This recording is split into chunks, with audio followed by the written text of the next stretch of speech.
সম্মানিত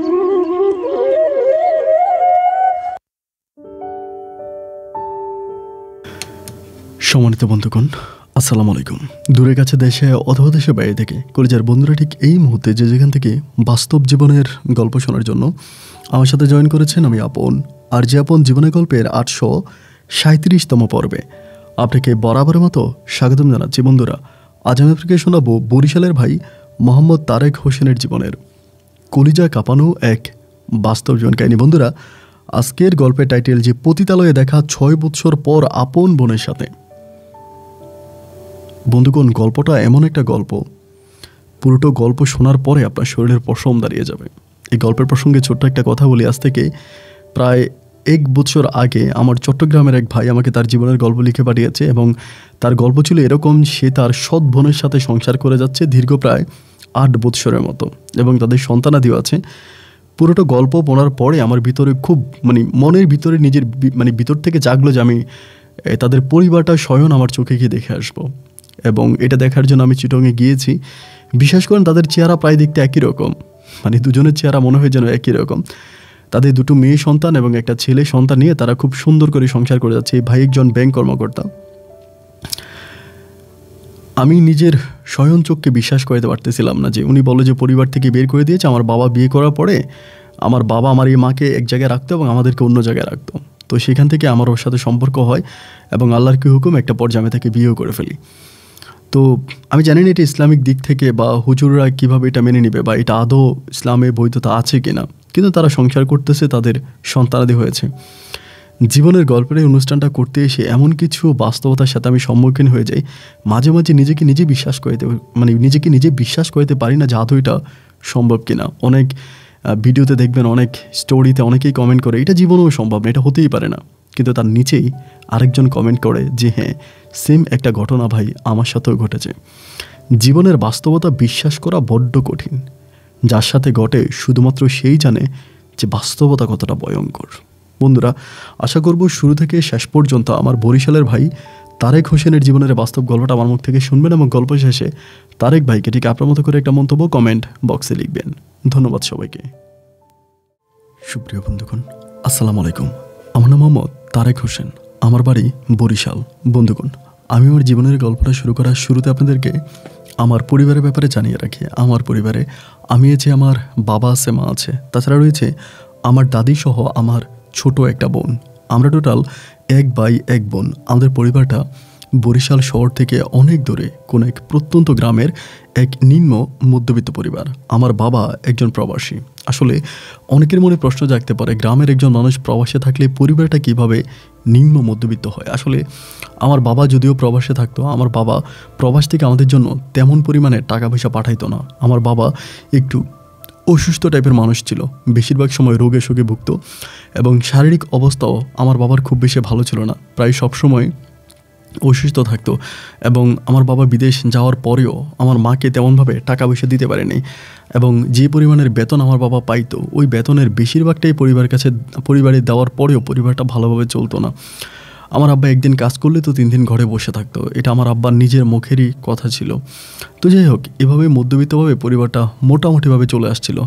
তো আমার পরিবারে একটা ঘটনা আছে। ঘটনা হচ্ছে এরকম: আমি যখন জন্মাই, আমি জন্মানোর প্রায় 1 বছর পরেই আমার মা তখন পুনরায় আবারও বাচ্চা কনসেপ্ট করে। ঠিক তখন পর্যন্ত আমার আব্বা কিন্তু বাংলাদেশেই থাকতো। দেন আমার মা যখন পুনরায় আবার বেবি কনসেপ্ট করে, তখন ওই সময় প্রতি রাতে আমার মাকে নাকি সাপ স্বপ্নে দেখাইতো। আমার মা প্রতি রাতেই সাপ স্বপ্নে দেখতো একটা সাপ, ভয়ঙ্কর আকারে একটা সাপ এসে আমার বোনকে আমার একটা ছোট বাচ্চাকে মুখে করে নিয়ে চলে যায়। এরকম একটা স্বপ্ন নাকি দেখতো। এরকম একটা স্বপ্ন আমার মা অলওয়েজই দেখতো। যাই হোক, এভাবে দেখতে দেখতে আমার মায়ের পেটের ওই বেবিটা নষ্ট হয়ে যায়। বেবি নষ্ট হয়ে যাওয়ার পরে আমার মায়ের পেটে প্রচণ্ড পরিমাণের ব্যথা অনুভব করতে থাকে। আমার আম্মুর পেট খুব ব্যথা এবং এত পরিমাণের ব্যথা যে কোনোভাবেই আমার আম্মুকে ঠিক রাখা যাচ্ছিল না। এক পর্যায়ে আমার বাবা তখন নাকি আমার মাকে ডাক্তারের কাছে নিয়ে যায় এবং ডাক্তারের কাছে নিলে পরে আমার ডাক্তার তখন পরীক্ষা নিরীক্ষা করে আমার আব্বুকে বলে যে আমার আম্মুর জরায়ুতে এক ধরনের সমস্যা দেখা দিয়েছে, এক ধরনের ব্যাকটেরিয়া দেখা দিয়েছে। তো এটার পরেও আমার মাকে অপারেশন করতে হবে এবং সেক্ষেত্রে আমার আম্মুর জরায়ুর অপারেশন করা হয়। জরায়ু অপারেশন করার পরে ডাক্তাররা আমার আব্বুকে জানিয়ে দেয় যে আমার মার কখনো মানে বেবি হবে না, মানে আমার আম্মুর কখনো আর বাচ্চা কাচ্চা হবে না। এবং জরায়ু অপারেশন হওয়ার পরে ডাক্তার এটা বলে দেয় যে কোন শিরা নাকি জানি কেটে দেয়, যার জন্য আমার মা বেবি কনসেপ্ট করবে না। তো যাই হোক, এটা বলার পরে আমার মা অলওয়েজে হচ্ছে মানে যেখানেই সাপ দেখতো, মানে মা সাপ দেখলেই রেগে যাইতো। ধরেন কেউ সাপ মারছে, মরা সাপ আমার মা দেখছে, আমার ওই মরা সাপকে গিয়ে পিটাইতে শুরু করতো। মানে সাপের কথা শুনলে আমার মা খুব রেগে যাইতো। অনেক সময় ওই সময় কিন্তু টেলিভিশনে বিভিন্ন রকমের সাপের ছবি দেখানো হতো, তো সাপের ছবি দেখলেও আমার মা ক্ষিপ্ত হয়ে যেত, মানে সাপ দেখলে আমার মা রেগে যাইতো, সাপকে সহ্য করতে পারতো না। এরকম করে সময়গুলো কাটতেছে। তো পুনরায় আমার বাবা তখন বাংলাদেশেই, এরকম করতে করতে আমার মা আবারও এরকম সাপ স্বপ্ন দেখতে শুরু করে। মানে যে সাপকে আমার মা ঘৃণা করে, দিনের বেলায় পর্যন্ত সাপ দেখলে আমার রেগে যাইতো, টিভির মধ্যে পর্যন্ত সাপ দেখলে টিভি বন্ধ করে দিত। তো সেই ক্ষেত্রে হচ্ছে আমার মা আবারও সাপ দেখে, মানে আবারও সাপ স্বপ্নে দেখে। এরকম করতে করতে একদিন একজন সাপুরে আর কি আমাদের বাড়িতে সাপের খেলা দেখাইতে আসে। ওই সময় কিন্তু গ্রামে নাকি সাপের খেলা প্রচুর দেখানো হইতো। আমি তো ছোটো, এই বিষয়গুলো আমি জানতাম না, পরে আমি আমার দাদির মুখে জানতে পারি। তো সাপের খেলা দেখাইতে আসার পরে তো ওই লোকে সাপের খেলা দেখাইতে আসছে, আমার মা ওই লোকের গিয়ে ঝাড়ু দিয়ে পিটাইতে শুরু করছে এবং সাপগুলোরও পিটাইতে শুরু করছে। ওই সাপের তো বিষ থাকে না, বিষ দাঁত ভাঙা সাপ। তো সাপগুলোরও আমার পিটাইতে আসছে, লোকটারও পিটাইতে আসছে এবং খুব খারাপ ব্যবহার করতেছে যে আপনার যদি আমি আরেকবার এই বাড়ির ত্রিসীমানার মধ্যে দেখে আমি আপনার এই করবো সেই করবো, মানে খুবভাবে লোকটাকে আমার আম্মু ধমকাধমকি করতেছে। তো লোকটা কোনো রকমে তার সাপগুলোকে গাট্টি গোছরা বেঁধে খুব তাড়াতাড়ি চলে গেছে। যাওয়ার সময় বলে গেছে যে সাপকে তুই অবমাননা করলি, এই সাপে তোরে একদিন দংশন করবে। এটা বলে আমার মাকে একটা অভিশাপ দিয়ে লোকটা তখন চলে গেল। তো সাপের খেলানো লোকটা যখন চলে গেছে, এরপর থেকে আমার মা প্রতিনিয়ত ভয়ঙ্কর ভয়ঙ্কর সাপ স্বপ্নে দেখতো। মানে স্বপ্ন ঠিক এরকম দেখতো যে প্রতি রাতে আমার মাকে এসে সাপে দৌড়াইতো এবং সাপের কামড় থেকে বাঁচার জন্য আমার মা কখনো এইখানে লুকাইতো, কখনো ওইখানে লুকাইতো, প্রচুর পরিমাণের চিৎকার চেঁচামেচি করতো এবং পুরো বাড়ির পুরো এলাকাতে বিষয়টা তখন খুব কঠিনভাবে জানাজানি হয়ে গেল। মানে এরকম একটা অবস্থা হয়ে গেছে যে আমার আম্মা মানে সকালে ঘুম থেকে উঠলেই মানে সবাইকে বলতো যে আমাকে সাপে এখানে কামড় দিছে, ওইখানে কামড় দিছে, সাপ আমাকে এটা করছে ওইটা করছে, বিভিন্নভাবে হচ্ছে এইভাবে সাপের বর্ণনা দিতে থাকতো। এরকম করে করে আমাদের বাড়ির পাশে হচ্ছে এক পুকুর আছে। তো একদিন মাগরিবের পরে নাকি আমার আম্মা পুকুরে যায় পানি আনার জন্য। তো পুকুরে যখন পানি আনার জন্য যায়, তো আমার আম্মা নাকি আর আসে না, পানি আনতে গিয়ে আসে না। তো বাবাও তখন বাড়িতে, অ্যান্ড বাবা তখন আমার দাদি নাকি বাবাকে বলতেছিল যে কিরে তোর বউ তো পানি আনতে গেল, এখন যে আসতেছে না। তো আব্বা তখন পুকুর পাড়ে দিয়ে গিয়ে দেখে যে আমার আম্মা মাটির কলসি নিয়ে গেছিলো, কলসিটা ভেঙে আছে এবং কলসিটা ভেঙে কলসির মধ্যে তো পানি থাকার কথা, মানে সাদা পানি তো আমার আম্মা নিয়ে আসছিলো পুকুর থেকে, বাট কলসিটা ভেঙে মনে হলো অনেকগুলো রক্ত জমে আছে এবং আমার মা ওখানে পড়ে আছে।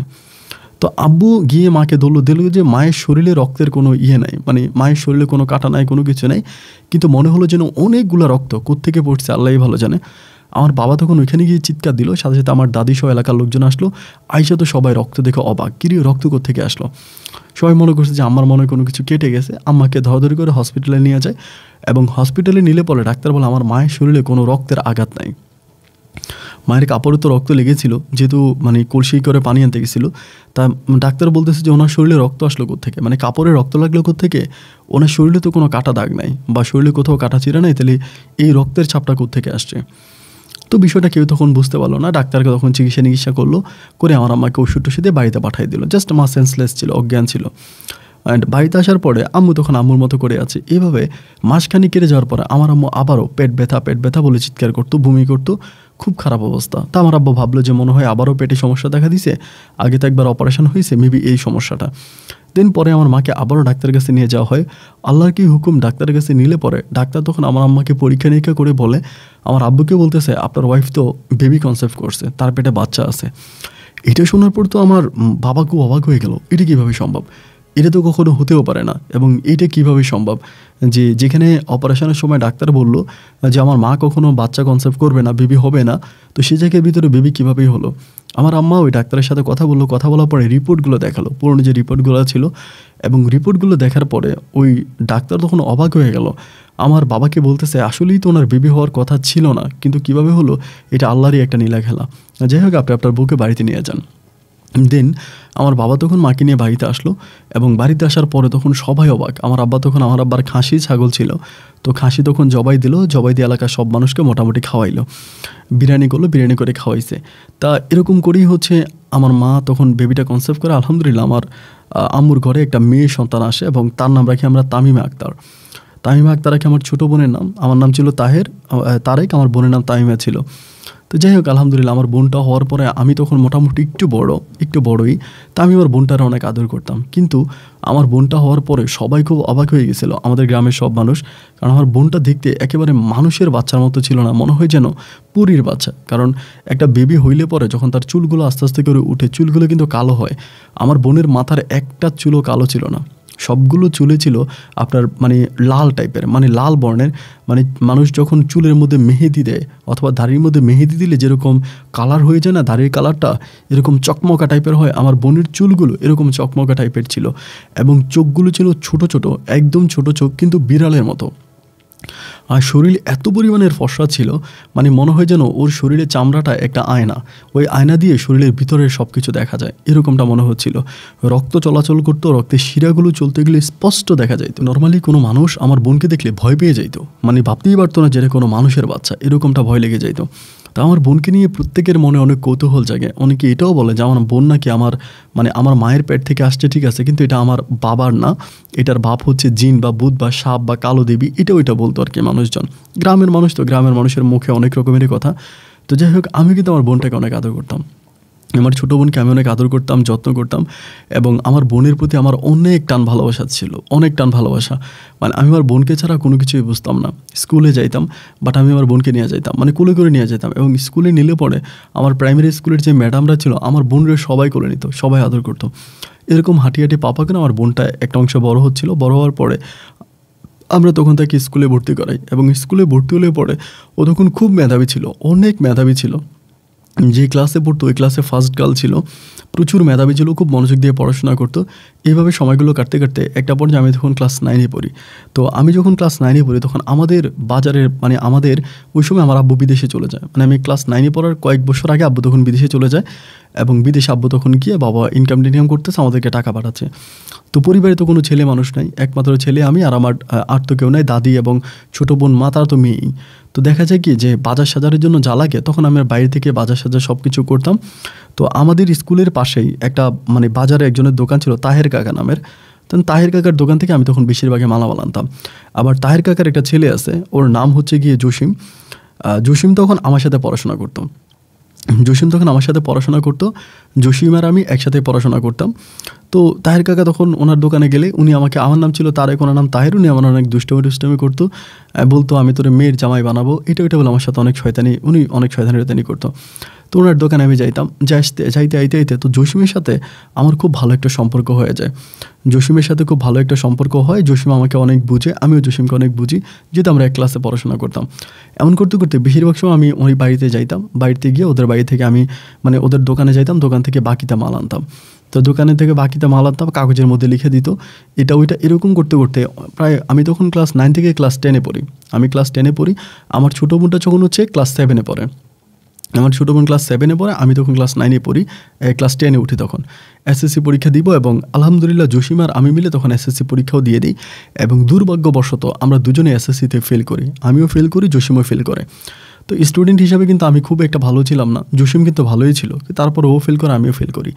এবং এসএসসিটা ফেল করার পরে জসিম তখন কী করে, তার নানা বাড়িতে চলে যায়। তো তার নানা বাড়ি বরিশাল এলাকাতেই ছিল, বাট অনেক দূরে, বর্ডারের কোনো এক এরিয়াতে, ওখানে তার নানা বাড়ি ছিল। দেন ওই সময় তো নানু বাড়িতে চলে যায়। কিন্তু নানু বাড়িতে গেলে পরে জসিম তখন করে কি, ও নানু বাড়িতে গিয়ে প্রায় 6 মাসের মতো আসে না। এসএসসি পরীক্ষায় ফেল করছে, সবাই খারাপ কথা বলবে, সবার কাছে ওর খারাপ লাগবে, এই জন্য ও তখন 6 মাসের মতো ও নানু বাড়িতে চলে গেছে, ও আর আসে না। কিন্তু তখন আমি জসিমদের বাড়িতে যাইতাম আইতাম। এরই মাঝে একসময় জসিমদের বাড়িতে একটা মানে পার্টি হয় আর কি, ওই যে আপনার মুদির দোকানের বাকি টাকা ওঠানোর জন্য জানুয়ারি বা নভেম্বর ডিসেম্বরের দিকে হালখাতা করা হয়, মানে হালখাতা হয়। তো হালখাতার ভিতরে ওর বাবা তখন বাড়িতে অনুষ্ঠানটা করে, মানে তাহের কাকা বাড়িতে অনুষ্ঠানটা করে, আমিও তখন যাই। তো ওই দিন তারা বিরিয়ানি রান্না করে, মানে সবাইকে দিবে, যারা হালখাতা টাকা দিবে, টাকা দেওয়ার পরে বিরিয়ানি খাওয়াবে, বিরিয়ানি রান্না করতেছে। তাহলে আমিও তখন ওই দিন রাতের বেলায় গেলাম। বাট জসিমের একটা ছোটো বোন আছে, নাম হচ্ছে জ্যোৎস্না। জ্যোৎস্নাটা আমার খুব ভালো লাগতো, মানে জ্যোৎস্না ভালো লাগার মতো একটা মেয়ে ছিল, ফর্সাটা অনেক ভালো লাগতো। তো ওদের বাড়িতে যেদিন হালখাতার অনুষ্ঠান হলো, ওই দিন রাতে আমি তখন সারা রাত ভর ওদের বাড়িতে ছিলাম। হালখাতা টাকা টুকা উঠাইছি, উঠানোর পরে তায়ের কাকার সাথে মিশতে এবং ভালোভাবে আসি। এরকম করতে করতে জ্যোৎস্না মেয়েটা আমার মানে মন থেকে একটু ভালো লেগে যায়, ভালো কিন্তু খুব ভালো লাগে আর অত্যন্ত ভালো লাগে। তো লাগার পরে আমি তখন তার সাথে রিলেশন করার জন্য চেষ্টা করি, এবং একজনের মাধ্যমে আমি প্রপোজালও পাঠাই। তো যখন প্রপোজাল পাঠাই তখন জানতে পারি যে জ্যোৎস্না অন্য একটা ছেলের সাথে প্রেম করে। ও আমার 1 বছরের ছোটো, তখন ক্লাস 10-এ পড়তো, পরীক্ষার্থী। তা অন্য একটা ছেলের সাথে প্রেম করে এটা আমি জানতে পারি। তো যখন অন্য কোনো ছেলের সাথে প্রেম করে তখন তো আর আমি তার সাথে রিলেশনে যেতে পারি না, কিন্তু তারাই আমার খুব ভালো লাগতো। মানে যখনই দেখতাম তার দিকে তাকায় থাকতাম, মানে আমার দৃষ্টিতে ও ছিল বিশ্ব সুন্দরী, এত ভালো লাগতো। এরকম করে প্রায় 6 মাস কেটে যাওয়ার পরে তখন জসিম হচ্ছে ওর আত্মীয়র বাড়ি থেকে গ্রামে আসে, মানে আমাদের গ্রামে আসার পরে আমি জসিমকে বলি, বেটা তুই একটা মানুষ, আমরা দুজনে একটা ভালো বন্ধু ছিলাম, পরীক্ষায় ফেল করছিস, তুই কী হয়েছে, তুই চলে গেলে। ও আমাকে বলে আসলে আমি ফেলটা মেনে নিতে পারতেছিলাম না, যে আমি পরীক্ষায় ফেল করছি এটা আসলে আমার এই জিনিসটা খুব খারাপ লাগতেছিল, এটা খুব স্বাভাবিকভাবে আমি মানতে পারি নাই, যার জন্য আমি বাড়ি থেকে চলে গেছি। আচ্ছা যাই হোক, তুই তো ভালো আছিস। আমি বললাম হ্যাঁ আমি ভালো আছি। দেন জসিম আবার গ্রামে আসার পরে জসিম এবার আসার পর আমি খুব খেয়াল করে দেখি জসিম যেন একটু অন্যরকম হয়ে গেছে। ওই যে দীর্ঘদিনের আত্মীয়র বাড়িতে ছিল না, ওইখানে থাকার পরে জসিম নেশা করতে শুরু করে, মানে মোটামুটি নেশা করতে শুরু করে, অনেক নেশা করে। তখন আমি বললাম কিরে বেটা তুই এত ছোটো মানুষ, আমিও তো ছোটো, তুই এরকম করে নেশা করিস, এটা কি ঠিক নাকি, তুই ভালো হয়ে যা এবং এসব ছেড়ে দে। তা আমাকে বলে আমি নেশা ছাড়া থাকতে পারি না, ওইখানে গিয়ে আমার কিছু পোলাপানের সাথে মিশছি, তাদের সাথে নেশা করতে করতে আমার অভ্যাস হয়ে গেছে। তো এরকম করতে করতে নেশা করতো এবং আমাদের এলাকাতে শুনছি যে একটা মানুষ যদি নেশা করে না, ওর সাথে যারা চলাফেরা করে তারাও কিন্তু নেশায় আসক্ত হয়ে যায়। তো আমি কিন্তু এই জিনিসটার প্রতি খুব সিনসিয়ার ছিলাম, আমি মোটেও জসিমের সাথে কোনোদিনও নেশায় কোনো কিছুতে জড়াই নেই, আমি নেশা করতাম না, আমি দূরে দূরে থাকতাম। বাট জসিম তখন প্রচুর নেশা করতো। এরকম নেশা করতে করতে একটা পর্যায়ে জসিম আমাদের এলাকাতে কিছু পোলাপাইনরাও ওর নেশার সঙ্গী বানায় ফেলে। ওই পোলাপাইনগুলোর মিলেও তখন নেশা করে এবং ও তখন নেশার জিনিস আনতো, আইনে এলাকাতে বিক্রি করতো। তখন এলাকাতেও পুরো ব্ল্যাক লিস্টে পড়ে যায়, কেউ ওরে দেখতে পারে না, কেউ ওর সাথে কথা বলে না এবং ওর বাবার দোকানেও মানুষ খুব বেশি একটা যাইতো না, শুধু ওর কারণে। কারণ একদম মানসিকভাবে ওর বাবা অনেক মানে অবস্থা খুব খারাপ হয়ে যায় যে একটা মাত্র ছেলে এরকম নেশা করতেছে, ওনারও খুব খারাপ লাগে। তখন জ্যোৎস্না পড়াশোনা করতো। দেন একটা পর্যায়ে আমি জসিমকে বললাম যে জসিম তুই এটা ছেড়ে দে, তুই যেটা করতেছিস এটা তো আসলে ভালো না, সমাজের মানুষও ভালো করে দেখে না, এলাকার মানুষও বিষয়টাকে ভালো দেখে না, তুই এটা ছেড়ে দে, একটু ভালোর পথে চলে আয়। ভাই আমি ওকে ভালোর জন্য এগুলো বলি, কিন্তু ও এটা খুব নেগেটিভে নিয়ে যায়, আমার সাথে খুব দুর্দান্ত খারাপ ব্যবহার করে যে তুই এসব কথা আমার কেন বলতেছিস, আমি নেশা করবো, আমি নেশা ছাড়া থাকতে পারি না, নেশা ছাড়া আমার ভালো লাগে না, নেশাই আমার পেশা, ওই রকম করেই নেশার সাথে জড়িয়ে যায়। তো খুবভাবে নেশা করতো। এরকম করতে করতে একদিন মানে আমার ওই সময় জ্যোৎস্নারে খুব ভালো লাগতো, মানে ভালো লাগতো বলতে এতটাই ভালো লাগতো, মানে জ্যোৎস্নার ছাড়া আমি কিচ্ছু বুঝতাম না। আমি জানি যে জ্যোৎস্না অন্য কারোর সাথে রিলেশনে আছে, অন্য কাউকে ভালোবাসে এবং অন্য কারোর সাথে তার মনের আনাদেনা হচ্ছে, কিন্তু তারপরেও আমার কেন জানি বারবার তার কথাই মনে পড়ে। মানে আমার কথা হচ্ছে যে কোনো কিছুর বিনিময় হোক আমার জ্যোৎস্নাকে লাগবে, মানে আমি জ্যোৎস্নাকে ছাড়া কিচ্ছু বুঝি না, আমি তার সাথে রিলেশন করার জন্য একদম মরিয়া হয়ে উঠি। এমন করে সময়গুলো কাটতে কাটতে একদিন হঠাৎ করে জসিম আমার নেশা করায়, আমি করতে চাই না, খুব জোর করে করায়। তো জোর করে করলে আমি তো আসলে যেহেতু নতুন অবস্থায় করছি, জসিম তো পুরনো, ও তো অলওয়েজে খায়, আমি নতুন অবস্থায় করার পরে একটু মাতলামি শুরু করছি এবং মাতলামি করার পরে আমি যখন ঠিক হওয়ার পরে জসিম তখন আমার কথাগুলো রেকর্ড করে রাখে ওর ফোনে। ওর মোবাইল ফোন ছিল তখন, ওই মানে মোবাইল ফোনের ভিতরে রেকর্ড সিস্টেমটা হয়, মানে অত ভালো অ্যান্ড্রয়েড ফোন বেরোয় নেই, তা মোটামুটি ভালোই ওই ফোনের ভিতরেও তখন রেকর্ড করে রাখে, কথাগুলো রেকর্ড করে রাখার পরে আমার যখন নেশা আমার কাটার পরে ও আমারে বলে বন্ধু তুই এটা কী বললি, তুই কথাগুলো শুনতো। আমার তখন জসিমের রেকর্ডিংটা শোনায়, বাইরে রেকর্ডিংটা শোনার পর আমি জাস্ট আসমান থেকে পড়ি, আমি শুনতেছি, আমি বলতেছি জসিম তোর বোন জ্যোৎস্নারে আমার খুব ভালো লাগে, আমারে তুই জ্যোৎস্নার আইনা দে, আমি জ্যোৎস্নারে ছাড়া বাঁচবো না, জ্যোৎস্না অন্য বেটার লগে প্রেম করে, আমার সহ্য হয় না, আমি জ্যোৎস্নারে বিয়ে করবো। মানে এরকম নেশাগ্রস্ত অবস্থায় আমি জসিমের কাছে সব কথা বলে ফেলি এবং বলে ফেলার পরে জসিম আমার তখন জিজ্ঞেস করে যে তারেক তুই আমার কাছে সত্যি করে বলতো তুই কি আসলে আমার বোনকে পছন্দ করস, মিথ্যা কথা বলিস না। মানে আমি তখন একটু লজ্জায় পড়ে যাই, মানে কথা বলতে পারি না। ও আমার বলে দেখ তুই আমার কাছে মিথ্যা বলিস না, তোর কাছে আমার অনুরোধ সত্য কথাটা বল যে তুই আমার বোনকে পছন্দ করিস কিনা, যদি পছন্দ করিস তাহলে ভালো কথা, কোনো সমস্যা তো নাই, কিন্তু আমার কাছে সত্যিটা বলার জন্য চেষ্টা করবি, মিথ্যা বলবি না। এমনভাবে ও তখন আমাকে খুবভাবে প্রেশার দেয়, অনেকভাবে প্রেশার দেয় এবং আমি তখন মানে কী আর করবো, মানে ওর প্রেশারে পড়ে তখন বললাম যে হ্যাঁ বন্ধু তুই যেটা বলছিস এটা আসলে মিথ্যা না, এটা সত্যই, আমি আসলে জ্যোৎস্না অনেক পছন্দ করি এবং অনেক বৎসর ধরেই, কিন্তু এরই মাঝে আমি যখন তুই গ্রামে ছিলি না আমি জ্যোৎস্নাকে অফার করেছিলাম এবং পরবর্তীতে আমি জানতে পারছি জ্যোৎস্না অন্য একটা ছেলের সাথে প্রেম করে। তো এখন জ্যোৎস্না যেহেতু অন্য একটা ছেলের সাথে প্রেম করে তাহলে তো আর আমার হবে না, বাট আমি জ্যোৎস্নারে মানে মৃত্যু পর্যন্ত ভালোবেসে যাবো, আমি কোনোদিন বিয়েও করবো না। তা ছোটো মানুষ তো ওই সময় তার এতটা বড় হয় নাই। আমার কথাগুলো শোনার পর জসিম তখন বলে শালা তুই আমার বোন রে এত ভালোবাসিস আর তুই আমার ঘনিষ্ঠ একটা বন্ধু, আমি জ্যোৎস্নারে তোর কাছে বিয়ে দিব, অন্য কোনো ছেলে গেছে না। আমি বললাম যে এটা কোনো কথা, ও যদি আমার পছন্দ না করে তুই আমার কাছে কেমনে জ্যোৎস্নারে বিয়ে দিবি। ও আমারে বলে জ্যোৎস্না তোর অবশ্যই পছন্দ করবো, তুই জ্যোৎস্নার সাথে মাঝে মাঝে কথা ক এবং তুই আমার নাম্বারে ফোন করবি, ফোন করলে আমি জ্যোৎস্নারে দিব, তুই জ্যোৎস্নার সাথে কথা কইতে পারবি। দেন ওই সময় কিন্তু আবার জ্যোৎস্না এসএসসি পরীক্ষা দিয়ে ফেলে, মানে এসএসসি পরীক্ষা দিয়ে ফেলে, দেন তখন কলেজে পড়তো, কলেজে পড়াশোনা করতো। তাই আমার বন্ধু আমারে বলে যে তুই তাহলে ওর সাথে কথা ক। মাঝে মাঝে আমি ফোন দিতাম জসিমের মোবাইলে, জসিম তখন ফোন নিয়ে জ্যোৎস্নারে দিত যে জ্যোৎস্না তারেক ফোন দিছে কথা ক। তো আমি কথা কইতাম, ওরকম করে কথা কইতে কইতে মানে সবসময় তারে বলি, বাট কোনোভাবেই তারে আমি পটাইতে পারি না বা কিছু হয় না। অনেক দিন পরে একদিন জসিম আমার ডিরেক্টলি বলে, বন্ধু আমি তোর জ্যোৎস্নার সাথে এক সত্যি প্রেম করাই দিতে পারি, আমি যদি চাই আমার বোনের সাথে তোর প্রেম হয়ে যাবে, কিন্তু আমাকে একটা জিনিস দিতে হবে, এবং তুই যদি আমাকে এই জিনিসটা দেস তাহলে আমি যেমনি পারি জ্যোৎস্নার সাথে তোর প্রেম করাই দিব। আমি তখন বললাম ভালো কথা, কোনো সমস্যা নেই, আমি তোর জ্যোৎস্নার সাথে প্রেম করাই দিব। সরি, তুই আমার কাছে যেটা চাস আমি তোকে দিব, তুই আমার জ্যোৎস্নার সাথে প্রেম করাই দে। অতক্ষণ কয় তাইলে তোর ছোটো বোন যে আছে তামিমা, আমি তামিমারে বিয়ে করতে চাই, তুই তামিমের সাথে আমার সম্পর্ক করাই দিবি। মানে এটা শোনার পর আমি তখন খুব কষ্ট পাইছিলাম এই কারণে, আমার বোন কিন্তু অনেক ছোট, তখন স্কুলে পড়াশোনা করতো, অ্যান্ড আমি কিন্তু আমার বোনটার আমার জীবনের চাইতে বেশি ভালোবাসতাম। যে বোনটা হওয়ার কথাই ছিল না, আল্লাহ ওই বোনটাকে আমাদের করে দিচ্ছে বা আমি বোনটাকে পাইছি। তো সেই জায়গা থেকে জসিম যখন এই কথাটা বললো, মানে আমার তখন ভিতরটা খুব ফেটে যাচ্ছিল। আমি তখন বললাম যে দেখ তামিমা তো অনেক ছোট, তো এখন তামিমের সাথে তোরে কেমনি বিয়ে দিব, বা তুই তামিমারে কেমনি বিয়ে করবি। আমার বলে ছোটো হলে ছোটো, এখন প্রেম করবো, প্রয়োজনে প্রেম করে তারপরে বিয়ে করবো, তুই আমার সাথে প্রেম করাই দে। তা আমি বললাম যে এটা কীভাবে সম্ভব, তোর সাথে প্রেম করাই দিব? ও বলে অ্যাটলিস্ট প্রেমটা করাই দে, যদি প্রেম করাই দিতে পারিস তাহলে আমি কথা দিলাম আমি জ্যোৎস্নার সাথে তোরে প্রেম করাই দিব, এবং যেমনি পারে আমি জ্যোৎস্নার লোকে প্রেম করাই দিব।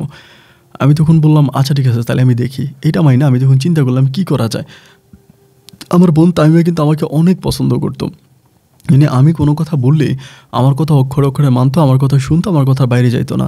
আমার বোনটা অনেক লক্ষ্মী ছিল, বিশেষ করে আমার জন্য অনেক বেশি লক্ষ্মী ছিল। দেন এরপরে আমি তখন একদিন দেখলাম যে মানে ও আমাকে অলওয়েজে বলে, জসিম অলওয়েজে বলে, কী রে তুই কি কিছু করবি নাকি আমি জ্যোৎস্নার অন্য কোথাও বিয়ে দিয়ে দিব? জ্যোৎস্নার ভালো ভালো বিয়ের ঘর আসতেছে, এবং যেই পোলার সাথে জ্যোৎস্না প্রেম করে আমি চাইলে ওই পোলার সাথেও জ্যোৎস্নার বিয়ে করাই দিতে পারি। এখন তুই কী করস, তুই কি তামিমের সাথে আমার প্রেম করাই দিবি? তাহলে আমি বললাম যে দেখ তামিমা তোরে পছন্দ করে কিনা, ভালোবাসে কিনা ওইটা তো আমি জানি না। অতক্ষণ আমার বলে কই জ্যোৎস্নাও তো তোরা ভালোবাসে না, জ্যোৎস্নাও তো তোরা পছন্দ করে না, তাই জ্যোৎস্না যদি তোরা পছন্দ না করে, ভালো না বাসে, তাহলে আমি জ্যোৎস্নার সাথে তোরে প্রেম করাই দিব কেমনে? আমি তো জ্যোৎস্নার সাথে তোরে প্রেম করাই দিব, তা আমি যদি করাই দিতে পারি তাহলে তুই কেন পারবি না? তাহলে আমি বললাম আচ্ছা ঠিক আছে। তো একদিন তাইমা যেদিন স্কুল থেকে আসার পর আমি আবার চকলেট অনেক পছন্দ করতো, তো আমি অনেকগুলো চকলেট নিয়ে আসছি, ওটা দিছি। ও তখন চকলেট খেতেছে, আমি বলি তাইমা তোরা ভাইয়া একটা কথা বলবো, শুনবি? ও বলে হ্যাঁ ভাইয়া শুনবো। আমি বললাম দেখ আমি তো এরকম জসিমের বোন জ্যোৎস্নার অনেক পছন্দ করি, আমার ওর খুব ভালো লাগে। তাই আমি বললে হ্যাঁ জানি তো, অনেক মেয়েরাই বলছে আমার কাছে যে তুমি নাকি জ্যোৎস্নার পিছিয়ে পিছিয়ে ঘুরো। আমি বললাম হ্যাঁ জ্যোৎস্নারে ভালো লাগে, কিন্তু এখন আমি জ্যোৎস্নারে বিয়ে করতে চাই, জ্যোৎস্নার সাথে রিলেশনে যেতে চাই, তুই যদি একটু সাহায্য করো তাহলে আমি পারবো। ও তখন আমার বলে আচ্ছা ঠিক আছে তুমি চিঠি লেখা আমার দিও নি, আমি জ্যোৎস্না পরে দিয়ে আমো। আমি বললাম যে না এইভাবে বললে তো হবে না, চিঠি লেখা জ্যোৎস্নার কাছে দিবি তাতে হবে না, তোর অন্য একটা কাজ করা লাগবে। ও বলে কী কাজ? আমি বললাম যে জ্যোৎস্নার বড় ভাই জসিম আছে না, তুই যদি জসিমের লোকে প্রেম করস তাহলে জসিম আমার জ্যোৎস্নার লোকে প্রেম করার সুযোগ করে দিবে। এটা বলা মাত্রই আমার বোন তাইমা তখন খুব মানে কেমন জানি হয়ে যায়, হয়ে আমাকে বলে ভাইয়া তুমি জানো জসিম ভাই কী করে? আমি বললাম যে জানি। ও বলে কী জানো? আমি বললাম ও হচ্ছে ড্রাগস নেয় এবং ড্রাগস সেল করে, বিভিন্ন মানুষের কাছে মাদক দ্রব্য বিক্রি করে এবং ও মাদক নেয়। তা আমাকে বলে তাহলে তুমি জেনে শুনে মাদক দ্রব্য নেওয়া একটা লোকের সাথে আমাকে প্রেম করাই দিবা, এবং মাদক বিক্রি করে একটা লোককে তুমি আমাকে বিয়ে করতে বলতেছো? আমি তখন বললাম যে না রে না, আমি তোরে বিয়ে করতে বলি না, তোরে প্রেমও করতে বলি না, তুই শুধু ওর সাথে একটা প্রেমের অভিনয় করবি। তুই ওর সাথে একটা প্রেমের অভিনয় করস, তাহলে ও আমার সাথে জ্যোৎস্নার রিলেশনটা করাই দিব, এবং জ্যোৎস্নার সাথে যখন আমার রিলেশনটা হয়ে যাবে আমি জ্যোৎস্নারে বুঝাইয়া শোনাইয়া যেমনি পারে আমি জ্যোৎস্নারে ঠিক করে ফেলবো, এবং জ্যোৎস্না যখন আমার ভালোবাসতে শুরু করবো তখন তুই ওরে ছেড়ে দেবে, ওর সাথে কথা কইবি না। আমার বোন তখন বলে এটা কি সম্ভব? আমি বললাম কেন সম্ভব না, অবশ্যই সম্ভব। তুই ওর সাথে প্রেমের কথা কইবি, ওর সাথে ভালোবাসার অভিনয়টা করবি, ঠিক এরই মাঝে আমি জ্যোৎস্নারে কঠিনভাবে পটায় ফেলবো। জ্যোৎস্নারে আমি আমার মনের মনিকোটায় বসাইয়া জ্যোৎস্নার মনের ভিতরে ঢুইকা আমি তখন জ্যোৎস্নারে আমার করে ফেলবো, এবং তুই তখন সিস্টেম করে জসিমরে ছেড়ে দিবি। আর যাই হোক কোনো নেশাগ্রস্ত লোকের সাথে তো আমি তোরে বিয়ে দিব না। আমার বোন তখন বলতেছে আচ্ছা ঠিক আছে তাহলে তোমার আমি এই কথা মানলাম, তুমি যেটা বলছো ঠিক আছে আমি এটা করবো। এই কথা আমি ওরে বললাম, আমার বোনরে বলার পর আমার বোন তখন আমার কথাই খুব মানলো, আমার কথা শুনলো। শোনার পরে এবার একইভাবে আমি তখন এইভাবে পটাইতে শুরু করলাম এই জ্যোৎস্নারে। এবার জসিম আমার সব ঠিকঠাক করে দিয়েছে, আমি জ্যোৎস্নার লোক কথা কই, জ্যোৎস্না আবার আমার লোক আস্তে আস্তে করে কথা কয়। এবং একইভাবে জসিম যখন আমার মোবাইলে কল দেয়, আমি তখন আমার বোন তামিমের সাথে জসিমের কথা বলাই দিই। এবং আমি যখন জসিমের মোবাইলে কথা কই, জসিম তখন তার বোন জ্যোৎস্নার সাথে আমার কথা কয় দেয়। এরকম করে প্রায় মাস খানিকের মতো কেটে গেছে। মাসখানিক পরে জসিম শুধু আমার বোনের সাথে দেখা করতে চায়, মানে দেখা করতে চায়, খালি দেখা করতে চায়। তো এরকম দেখলাম যে যেহেতু এতই দেখা করতে চায়, একদিন আমি দেখা করাই দিয়েছি আমাদের ঘরের পিছনে সন্ধ্যার পরে। এবং দেখা করানোর পরে আমার বোন খুব কান্না করতেছে, তামিমা, যে ভাইয়া তুমি এমন একটা লোকের সাথে আমাকে দেখা করাই দিছো, যে কী করছে আমি বলে বুঝাইতে পারবো না। আমি বুঝতে পারছি আমার বোনের মোটামুটি একটু ক্ষতি করছে। দেন এবার আমার কথা হচ্ছে, আমি জসিমরে বলি তুই আমার জ্যোৎস্নার সাথে দেখা করাই দে, এবং একইভাবে আমাকে জ্যোৎস্নার সাথে দেখা করাই দে। এবং এইভাবে প্রায় 1 বছরের মতো সম্পর্কটা সামনের দিকে যায় আমার সাথে জ্যোৎস্নার এবং জসিমের সাথে আমার বোন তামিমার। 1 বছর পরে সম্পর্কটা যাওয়ার পরে তখন জ্যোৎস্নার এদিক সেদিক থেকে বিয়ের ঘর আসতেছে, ওকে বিয়ে দিয়ে দিবে, বিয়ের জন্য ওর বাপে মরিয়া হয়ে উঠছে। তখন কিন্তু জ্যোৎস্নার অন্য কারোর সাথে প্রেম করে না। অ্যান্ড ওই সময় আমি জসিমরে বললাম যে জসিম, আমি আমার পরিবার থেকে বিয়ের প্রস্তাব পাঠাই, তুই জ্যোৎস্না আমার করে দে। ও বলে ঠিক আছে পাঠা। অ্যান্ড আমি যখন এই বিষয়টা কিছুটা আমার আব্বারে জানাইলাম, আমার আব্বা কিন্তু তখন পর্যন্তই বিদেশে থাকে, আব্বা কিছুটা জানে। এবার আব্বা তখন মানে খুব খেপে গেছে আমার উপরে, এটা কখনোই সম্ভব না, ওর বাপে হচ্ছে এরকম খারাপ, ওর ভাইয়ে নেশার কাজ করে, ওই পরিবারে তোরে বিয়ে করাবো না, মানে কোনোভাবেই মানে রাজি হচ্ছে না আর কি। আমার আব্বা রাজি হয় না, আমার আম্মুও রাজি না, এবং কেউই রাজি না। আমার দাদিও বাইসা ছিল ওই সময়, বাট দাদিও রাজি হচ্ছে না। পরে চিন্তা করতেছিলাম যে কী করা যায়। আমি জসিমকে বললাম যে জসিম কী করি। ও আমার বলে তুই জ্যোৎস্না লিয়া পালায়া যা, যেহেতু তোর পরিবার রাজি হয় না, তুই জ্যোৎস্না লিয়া পালায়া যা। আমি বললাম ঠিক আছে, তাহলে তুই জ্যোৎস্নাটা আমার সাথে ঠিক করে দে, ফিটিং করে দে, আমি এরপরে জ্যোৎস্না লিয়া পালায়া যাবো। ও আমার কইতেছে ভালো কথা, তুই জ্যোৎস্না লিয়া পালায়া যাবি, কিন্তু আমার কী হইব। আমি বললাম তোর কী হইব মানে? ও বলে আমি কি তামিমারে পামু? আমি বলি তামিমারে পাবি না কেন, আমি জ্যোৎস্না লিয়া চলে যাই, এরপরে আমার পরিবার যখন মাইনে নিব, পরিবার মাইনে নেওয়ার পর আমি পরিবারে আসবো, আসার পরে দেন আমি নিজের হাতে তোরে তামিমের সাথে বিয়ে দিব, তামিমারে তুই বিয়ে করতে পারবি, আমি নিজে সব কিছু ঠিক করবো। ও আমার বলে বাহ, গাছে কাঁঠাল আর গোফে তেল, তুই জ্যোৎস্না লিয়া চলে যাবি, গিয়ে এরপরে তুই পরিবারে আসতে পারবি কি পারবি না, জ্যোৎস্নারে বিয়ে করার পরে তোর পরিবার মানবে কি মানবে না তারই তো কোনো গ্যারান্টি নেই। তার উপরে তুই আবার আমার সাথে তামিমারে বিয়ে করাই দিবি, তুই জ্যোৎস্নারে বিয়ে করার আগে তুই তামিমারে আমার কাছে বিয়ে দিয়ে দে, আমি তামিমারে বিয়ে করি, এরপরে আমি আস্তে আস্তে সব কিছু ঠিক করবো নি, তুই তখন জ্যোৎস্নারে পেয়ে যাবি, যা জ্যোৎস্না নিয়ে পালানোর ব্যবস্থা আমি করে দিব, কিন্তু আমি তখন তামিমের সাথে থাকবো না, আমি জাস্ট ওরে বিয়ে করবো, বিয়ে করার পরে আমরা মাঝে মাঝে দেখা করবো, অ্যান্ড তুই শুধু তামিমের সাথে আমার বিয়েটা করাই দে। এরকম করে আমার চাপ দিতেছে।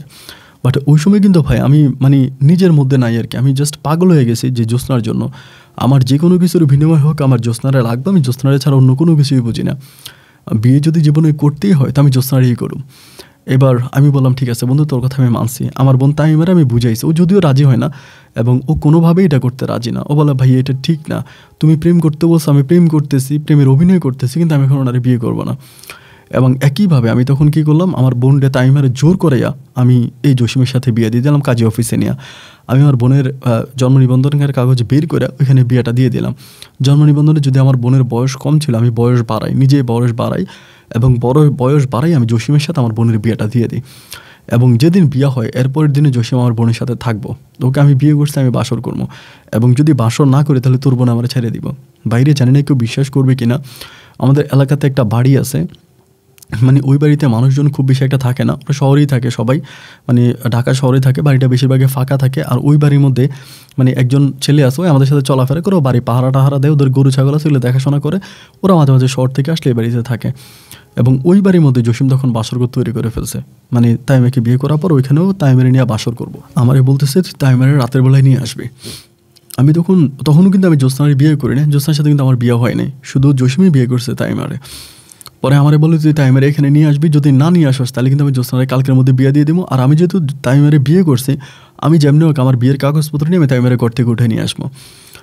পরে রাতের বেলায় নিরুপায় হয়ে আমি তখন তাইমারে বললাম, বোন তোর তো বিয়ে দিলাম, বিয়েও হইলো, এখন বাসর করবি তুই ওর সাথে। আমার বোন বলে ভাই এটা কী ধরনের কথা বলো, বাসর করবো মানে কোথায় করবো? আমি বললাম যে অমুকের বাড়িতে, ওই বাড়িতে আমরা বাসর ঘর তৈরি করছি, তোরা আমি রাতের বেলায় লয়ে যাবো, আমি তো জ্যোৎস্নারে বিয়ে করছি, আমিও জ্যোৎস্নার সাথে বাসর করবো। এই কথা আমি তাইমারে করলাম। তাইমে তখন রাজি হয় না, আমার বলে ভাই এটা কেমন কথা। তারপরেও আব্বা মানে আমার মা যখন ঘুমিয়ে গেছে, আমার পরিবারে তো আসলে ওরকম কেউ নেই, মা যখন ঘুমিয়ে গেল, মা ঘুমিয়ে যাওয়ার পর আমি তখন আমার বোনের ঘর থেকে বের করে ওই বাড়িতে নিয়ে গেছি। এবং ওই বাড়ির মধ্যে জ্যোৎস্নাও ছিল, জ্যোৎস্নাও কিন্তু আসছে, জ্যোৎস্নাও আসছে, জসিমও আসছে। জ্যোৎস্না নিজের হাতে আমার বোনের মানে ফুল টুল দিয়ে সাজায় টাজে ওই বাসর ঘরে পাঠায়। এবং রাত প্রায় আমার ওরা বাসর শুরু করে রাত প্রায় 12টার দিকে, বা 3টার দিকে আমার বোনের অবস্থা খুব খারাপ হয়ে যায়, মানে অবস্থা খুব খারাপ। এবং ওই জসিমও বেরোয় বলতেছে এই অবস্থা। এবার আমরা রাত 3টা বাজে ওরকম এক ডাক্তার কাকা আছে, ওনারা বাড়ি থেকে খুব কষ্ট করে জায়গায় নিয়ে যায়, কাকা এমন এমন ঘটনা, আপনি 2টা পায়ে ধরে আপনি জাস্ট আসেন, এই ঘটনা। ওনারা তখন নিয়ে আসি, ভালোর বলে ওনারা নিয়ে আসি, উনি তখন চিকিৎসা করে যতটুকু পারে, এবং পরের দিন উনি তখন বিষয়টা সবাইকে জানিয়ে দেয়, মানে দুনিয়াতে যা আছে মোটামুটি সবারই জানায় দেয়। এবং জানাই দেওয়ার পরে এটা পুরো এলাকা ছড়িয়ে যায়, মানে পুরো এলাকার মানুষ জেনে যায়। এবং জেনে যাওয়ার পরে তখন আমার আব্বা তখন মানে খুব পাগল হয়ে যায়, বিদেশের ঘটনাটা জানাজানি হয়। আমার মা তো তখন পাগল হয়ে গেছে, তখন তাইমারে ঘরের মধ্যে আটকে রাখতেছে। অ্যান্ড টাইমের অবস্থা তখন খুব খারাপ, মানে ও চলাফেরাই করতে পারে না, হাঁটা চলাই করতে পারে না। এক পর্যায়ে আমার বাবা তখন বিদেশ থেকে চলে আসে, এসে আমার সাথে খুব খারাপ ব্যবহার করতেছে, তুই এটা কীভাবে করলি, কেন করলি, এবং এই কাজটা তুই ঠিক করস নাই। আমার আব্বা আমার সাথে অতিরিক্ত খারাপ ব্যবহার করতেছে। আমি তখন বললাম আমি তো কোনো অন্যায় করি নাই, ও বিয়ে বয়স হয়েছে, ওরে বিয়ে দিছি। আমার আব্বা তখন আমার বলতেছে তুই বিয়ে দিলি, এরকম একটা লোকের কাছে বিয়ে দিলি যে কিনা সম্পূর্ণ নেশাগ্রস্ত খারাপ একটা ছেলে গেছে, তুই আমার মেয়েটার জীবনটা নষ্ট করলি। মানে আব্বা খুব খারাপ ব্যবহার আমার সাথে করতেছে। যাই হোক, এরকম ব্যবহার ট্যাবহার করে তুই আমার বাড়ি থেকে বেরিয়ে যা, আমি তোর এই বাড়িতে রাখবো না, তুই আমার বাড়ি থেকে বেরিয়ে যা। আব্বা তখন আমাকে বাড়ি থেকে বের করে দিল। বাড়ি থেকে বের করে দেওয়ার পর আমি তখন জসিমদের বাড়িতে গিয়ে উঠলাম, মানে জসিমের বাড়িতে উঠছে। এবং জসিমের বাড়িতে উঠার পরেও একইভাবে জসিমের আব্বা আমার সাথে খারাপ ব্যবহার করে, যদি আমাদের বাড়িতে কেন আসছিস, মানে জসিমের আব্বা বিষয়টা ভালোভাবে নেয় নাই, আমি কেন জসিমের সাথে তামিমের বিয়ে দিলাম, মানে উনির পরিবারও নেয় না, আমাদের পরিবারও নেয় নাই, কিন্তু আমি যাই কেন নিয়েছি তো আমিই জানি। যাই হোক, এরকম অত্যাচার অবিচার করে তারপর ওদের পরিবারে পড়ে আসি। এবার আমার আব্বা, কিন্তু আমাদের একই গ্রাম, আমার আব্বা আমার রাস্তাঘাটে পাইলে আমার মারতে আসে, আমাকে দেখলে গালাগালি করে, খুব খারাপ অবস্থা। একটা পর্যায়ে আমি তখন আমাদের এলাকা থেকে পালিয়ে আমাদের যে উপজেলা, সদর উপজেলা, আমি তখন সদর উপজেলাতে চলে আসি। আইসা ওইখানে একটা জুতার দোকানে চাকরি নেই, জুতার দোকানে চাকরি নিতে আসি এবং চাকরি করতেছি। আর অলওয়েজে জসিমের সাথে কথা বলতেছি, কিরে জসিম, তুই তো বলে জ্যোৎস্নার সাথে আমার বিয়ে করাই দিবি, এখন জ্যোৎস্নার সাথে আমার বিয়ে দিস না কেন, বিয়ে করাইতিস না, মানে বিয়ে করাচ্ছিস না কেন, এটা তুই কেন করতেছিস? এখন জসিম বলে আমার বিষয়টা তো সবাই জানাজানি হয়ে গেছে, এখন যদি বিষয়টা আমার আব্বাও জেনে গেছে, এখন আর কী করবো, আমার আব্বাও বিষয়টা জানছে, আমি তো এটা লুকাইতে পারতেছি না, এখন আব্বা জ্যোৎস্নার তোর কাছে বিয়ে দিব না। আমি বললাম এটা হতে পারে না বন্ধু, এটা কোনোভাবেই হতে পারে না, এটা তুই আমার সাথে বেইমানি করতেছস, এবং এই বেইমানি তুই আমার সাথে করলে তুই জীবনেও শান্তি পাবি না। জসিম আমারে বলে দেখ আমার কিছুই করার নাই, এখন তো বিষয়টা জানাজানি হয়ে গেছে, এবং জানাজানি হয়ে যাওয়ার পরে আমি আর কী করবো, এখন জ্যোৎস্না তোর কাছে বিয়ে দিতেছে না, কারণ আব্বা যদি না দেয় আমি কী করবো, আর জ্যোৎস্নাও তোর সাথে যাইতে রাজি না। এবং একটা পর্যায়ে আমি তখন ওই জুতার দোকানে চাকরি করা অবস্থায় শুনতে পাই জসিম সহ ওর বাবা মিলে জ্যোৎস্নাকে অন্য একটা জায়গায় বিয়ে দিয়ে দেয়। একটা ভালো ফ্যামিলিতে ওই ছিল, বিদেশ থাকে, বিদেশ থেকে আসছে, ওইখানে জ্যোৎস্নার বিয়ে হয়ে যায়। যেদিন বিয়ে হয় সেদিন আমি জানতাম না, বিয়ের পরের দিন আমি বিষয়টা জানতে পারি। জানতে পারার পরে আমি তখন জসিমকে ফোন দিয়ে খুব গালাগালি করি যে আমার জীবন থাকতে তুই কোনোদিন তামিমেরে পাবি না, আমি আমার বোনের তোর হইতে দিব না, এটা বলে করি। ও এর পরের দিন আমার দোকানে চলে আসে, যে জুতার দোকানে আমি চাকরি করতাম ওইখানে আসে, আইসা আমার হাতে পায়ে ধরে কান্নাকাটি করে, দেখ বন্ধু আমার কিচ্ছু করার নাই, আমি রাতের অন্ধকারে কিন্তু আমার বোনটারে ভিড় করে তোর কাছে দিছি, তাইলে আমি কিন্তু তোরে অনেক পছন্দ করি, তুই আমার বন্ধু মানুষ, কারণ আমার আব্বা যদি না দেয় আমি তো কিছু করতে পারবো না, আব্বা জোর করে অন্য কোথাও বিয়ে দিয়ে দিছে, তুই আমার মাফ করে দে। আমি খুব কান্নাকাটি করতেছি যে যাক আমি আমার ছোট্ট বোনের জীবনটা নষ্ট করে দিলাম, পুরো এলাকাতে জানাজানি হয়ে গেল যে তুই আমার বোনরে বিয়ে করছস। ও আমার বলে দেখা আমি মানুষ হিসেবে খারাপ কোথায়, আমি নেশা ছেড়ে দিব, আমি নেশাও ছেড়ে দিব, সব কিছু ছেড়ে দিব, তোর কাছে অনুরোধ তুই তোর বোনটার আমার কাছে বিয়ে দে। মানে আমি তো আর বাড়িতে তখন যেতে পারি না, বাড়িতে আমার পক্ষে যাওয়াও সম্ভব না, মাঝে মাঝে মার সাথে একটু ফোনে কথাবার্তা বলতে পারি অতটুকুই। বাট বাবা তখন একেবারে দেশে চলে আসছে, দেশে থাকে, বাবার দেশ থেকে যাচ্ছে না। পরে আম্মুর সাথে ফোনে কথা বলে আম্মু আমারে বলে তুই বাড়ির মধ্যে আসিস না, তুই বাড়িতে আসলে অনেক সমস্যা হবে, তোর আব্বা কিন্তু তোরে পাইলে মারবে, এইটা ওইটা আম্মু আমারে বলে। এবং জসিমকে আমার হাতে পায়ে ধরে কান্নাকাটি করে, বাট আমি আর জসিমকে কী বলবো, আমি আর কিছু করতে পারি না। জসিম তখন চলে গেল, গিয়া জসিম তখন এলাকার আমাদের চেয়ারম্যান মেম্বার, যে তোর কাছে টাকা টুকা আছে, যে তো মাদক বিক্রি করে, ওর তো মোটামুটি আমাদের এলাকার সবাই চিনে, খুব টাকা পয়সা ওর কাছে। ও তখন সবাই রাজি টাজি করে আমার আব্বারে কেমনে পটায় ফেলছে যে না হ্যাঁ এবারও তাইমারে উঠাই নিয়ে যাইব। এবার ঠিকই অনুষ্ঠান করে তাইমারে আমাদের বাড়ি থেকে উঠে ওদের বাড়িতে নিয়ে গেছে। তো ওদের বাড়িতে যখন নিয়ে গেছে, আমি তো তখনও এই বরিশাল সদরেই আছি, ওইখানে আমি তখন চাকরি করতেছি। এখন ওদের বাড়িতে নিয়ে যাওয়ার পর আমার তো অলওয়েজ আম্মুর সাথে কথা হচ্ছে, যদি আব্বুর সাথে কথা নেই, আমার আম্মু আমারে বলতেছে যে মেয়েটার যে ওই বাড়িতে দিলাম তারা তো মেয়েটার উপরে খুব টর্চার করে, মানে তারেক কাকা, এরপরে তাহের কাকা, এরপরে জসিমের মা, তারপর আবার জসিমের যে ছোটো বোনের আমি পছন্দ করতাম জ্যোৎস্না এখানে মাঝে মাঝে বিয়ে মানে বেড়াইতে আসলে আমার বোনের দিয়া ওরা একদম গাধার খাটায়, মানে সমস্ত কাজ আমার বোনের দিয়া করায়। আমার বোনটি দিয়ে সমস্ত কাজ করায়। একটা পর্যায়ে আমার মারে তখন আমি বললাম যে তুমি এই বাড়িতে নিয়ে আসো, ওরে ওই বাড়িতে রাখো না, এই বাড়িতে নিয়ে আসো। এই বাড়িতে নিয়ে আসছি এবং এই বাড়িতে নিয়ে আসার পরে আমি তখন পুনরায় আবারও বাড়িতে নিয়ে আসার পর আমার আব্বা তখন একটু সফট হয়েছে, মোটামুটি একটু ঠিক হয়েছে। হওয়ার পরে আমার আব্বা তখন বলে তুই বাড়িতে আয়, আমাকে বলার পর আমি তখন বাড়িতে গেছি। বাড়িতে গেলাম পরে তখন আর তামিমেরে দিতেছি না, জসিমের কাছে। আমার আব্বা দিচ্ছে না, আমার মাও দিচ্ছে না, যা হবার তা হয়েছে আর ওরে দিবে না। যেহেতু আমার বোনের গায়েও হাত তুলছে অনেকবার, জসিম আমার বোনকে মারছে। তাই জসিম এবার আমার আবার বুঝাইতেছে, দেখ বন্ধু, আমি আমার বোন জ্যোৎস্নারে যেখানে বিয়ে দিছি ওইখান থেকে আমি জ্যোৎস্নারে নিয়ে আসবো এবং তুই জ্যোৎস্নার সাথে কথা কর, জ্যোৎস্নার সাথে সব ঠিক কর, কিন্তু তামিমারে আমার কাছে দিয়ে দে। আমি তামিমারে এখানে রাখবো না, আমি তামিমারে নিয়ে ঢাকায় চলে যাব। আমি ঢাকায় ওখানে একটা চাকরি পেয়েছি, আমি মাদক নেশা সব ছেড়ে দিব, ঢাকায় একটা চাকরি পেয়েছি, তুই আমার ওরে দিয়ে দে, আমি ওরা নিয়ে ঢাকায় যাব এবং তুই তামিমের সাথে কথা, এই জ্যোৎস্নার সাথে কথা কর। এই কথা বললে ও আমার আবারও পুনরায় জ্যোৎস্নার সাথে কথা বলাই দিতেছে। জ্যোৎস্নার জামাই তখন বিদেশে থাকে, বিদেশে চলে গেছে। ও একদিন নিজে আমার নিয়ে গেছে, মানে জ্যোৎস্নার বাড়িতে নিয়ে যাওয়ার পরে, জ্যোৎস্নার শ্বশুর বাড়িতে নিয়ে গেছে। পরে আমরা দুজনে রাতের বেলায় ছিলাম, রাতের বেলায় ও আমার বলতেছে যা তুই জ্যোৎস্নার রুমে যা, ওদের তোরে বিয়ে করবে, তোরে ভালোবাসে, সমস্যাকে তুই যা।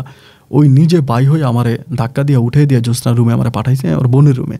আমি জ্যোৎস্নার সাথে সারা রাত ছিলাম, আমাদের মাঝে প্রথম শারীরিক সম্পর্ক হয় এবং হওয়ার পরে জ্যোৎস্না আমার অনেক পছন্দ করে ফেলছে, আমার বিয়ে করবো, ওর জামাইরেও ছেড়ে দিবে, ডিভোর্স দেবে, এটা ওইটা বলার পরে আমি তখন আমার আব্বা আমারে বুঝাইতেছি যে বিয়ে যেহেতু তামিমার হয়েই গেছে, তাইলে এটা নিয়ে তো তোমরা আর এত কথা বলে লাভ নাই। এখন তামিমারে ওর মানে বাপ মায়ের কাছে নিব না, ওর বাপ মা যেহেতু খারাপ, এখন ও জসিমে তামিমারে নিয়ে ঢাকায় চলে যাবে এবং জসিম ঢাকায় একটা ভালো চাকরি পেয়েছে। আমার আব্বা বলে কোথায় চাকরি পেয়েছে তুই জানোস? আমি বললাম জানি। আমি কিন্তু আসলেই জানি না, কিন্তু আমি বললাম জানি, আমি গেছি, জসিম আমাকে নিয়ে দেখাইছে অনেক বড় একটা অফিস এবং ওই অফিসে জসিম চাকরি করবে অনেক ভালো অবস্থার মধ্যে, তা তুমি জসিমের কাছে তাইমেরে দিয়ে দাও। আমার আব্বারে আমি বইলা বুঝে তখন আমি জসিমের কাছে আবারও পুনরায় তাইমেকে দিয়ে দিলাম। তো তাইমেরে নিয়ে জসিম তখন ঢাকায় চলে গেছে। ঢাকায় চলে যাওয়ার পরে জসিম আমারে বলতেছে তোর বোন মোবাইল চালাইতে পারবো না, মোবাইল চালাইলে খারাপ হয়ে যাবো, ঢাকা শহরে মোবাইল চালাইতে পারবো না, ও যেহেতু বেশি সুন্দরী মোবাইল চালাইতে দিতেছে না। এবার আমার বোনের মোবাইল চালাইতে দেয় না, আমার বোন তখন মোবাইল চালায় না।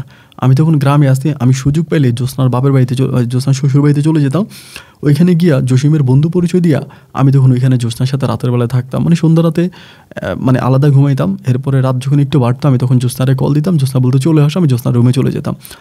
এবং একইভাবে জ্যোৎস্না যখন তার বাপের বাড়িতে আসতো আমি তখনও জ্যোৎস্নার সাথে রাতের পর রাত থাকতাম। এবং এই বিষয়গুলো এক কান দুই কান হতে হতে আমার বাবা তখন বিষয়টা বুঝে গেছে যে জ্যোৎস্নার সাথে আমার এরকম একটা সম্পর্ক। আব্বা তখন আমাকে বিয়ে করার জন্য পাগল হয়ে গেছে যে আমাকে বিয়ে করাবে, তোর বিয়ে করাবো, বিয়ে করালে তুই ঠিক হয়ে যাবি। আর এদিক দিয়ে কিন্তু আমরা তাইমের সাথে খুব একটা যোগাযোগ করতেছি না, বাট জসিমের সাথে প্রত্যেকদিন কথা হচ্ছে। জসিম বলে তাইমা ভালো আছে, ওকে খাওয়া দাওয়া করাইতেছে, ও ঠিক আছে। তাইমের সাথে কিন্তু আমিও কথা বলি, আমার মাও কথা বলে না। তখন কিন্তু বাপ মা পুরো আমারে নিয়ে পাগল হয়ে গেছে, আমার আব্বা আমার মা তারা আমারে নিয়ে পাগল, আমারে বিয়ে করাই দিব। কারণ আমি আবারও জ্যোৎস্নার প্রেমে পড়ছি, আবারও জ্যোৎস্নার বাড়িতে যাইতেছি, জ্যোৎস্নার সাথে সম্পর্ক করতেছি। এবার তারা আমার বিয়ে দেওয়া চাপ দিয়েছে, আমি বলি বিয়ে করবো না, বিয়ে করবো না, বিয়ে করবো না। এমন করতে করতে হঠাৎ করে আমার পরিবার বলছে তাহলে তুই বিদেশ যা, তুই বিদেশ যা এবং বিদেশে গেলে তুই ভালো কিছু একটা করতে পারবো, ওইখানে চলে যা। আমি তখন বললাম আমি যাবো না। তা আমার জোর জবস্তি করে তারা তখন উমানে পাঠাবে। আমার আব্বা বলে আব্বার এক বন্ধু আছে উমানে থাকে এবং ওই বন্ধুর কাছ থেকে আব্বা বিশা নিছে, আব্বা আমার উমান পাঠাই দিব। আমি বললাম উমানে যাবো না, উমান গরিব দেশ, ওখানে গিয়ে কী করবো।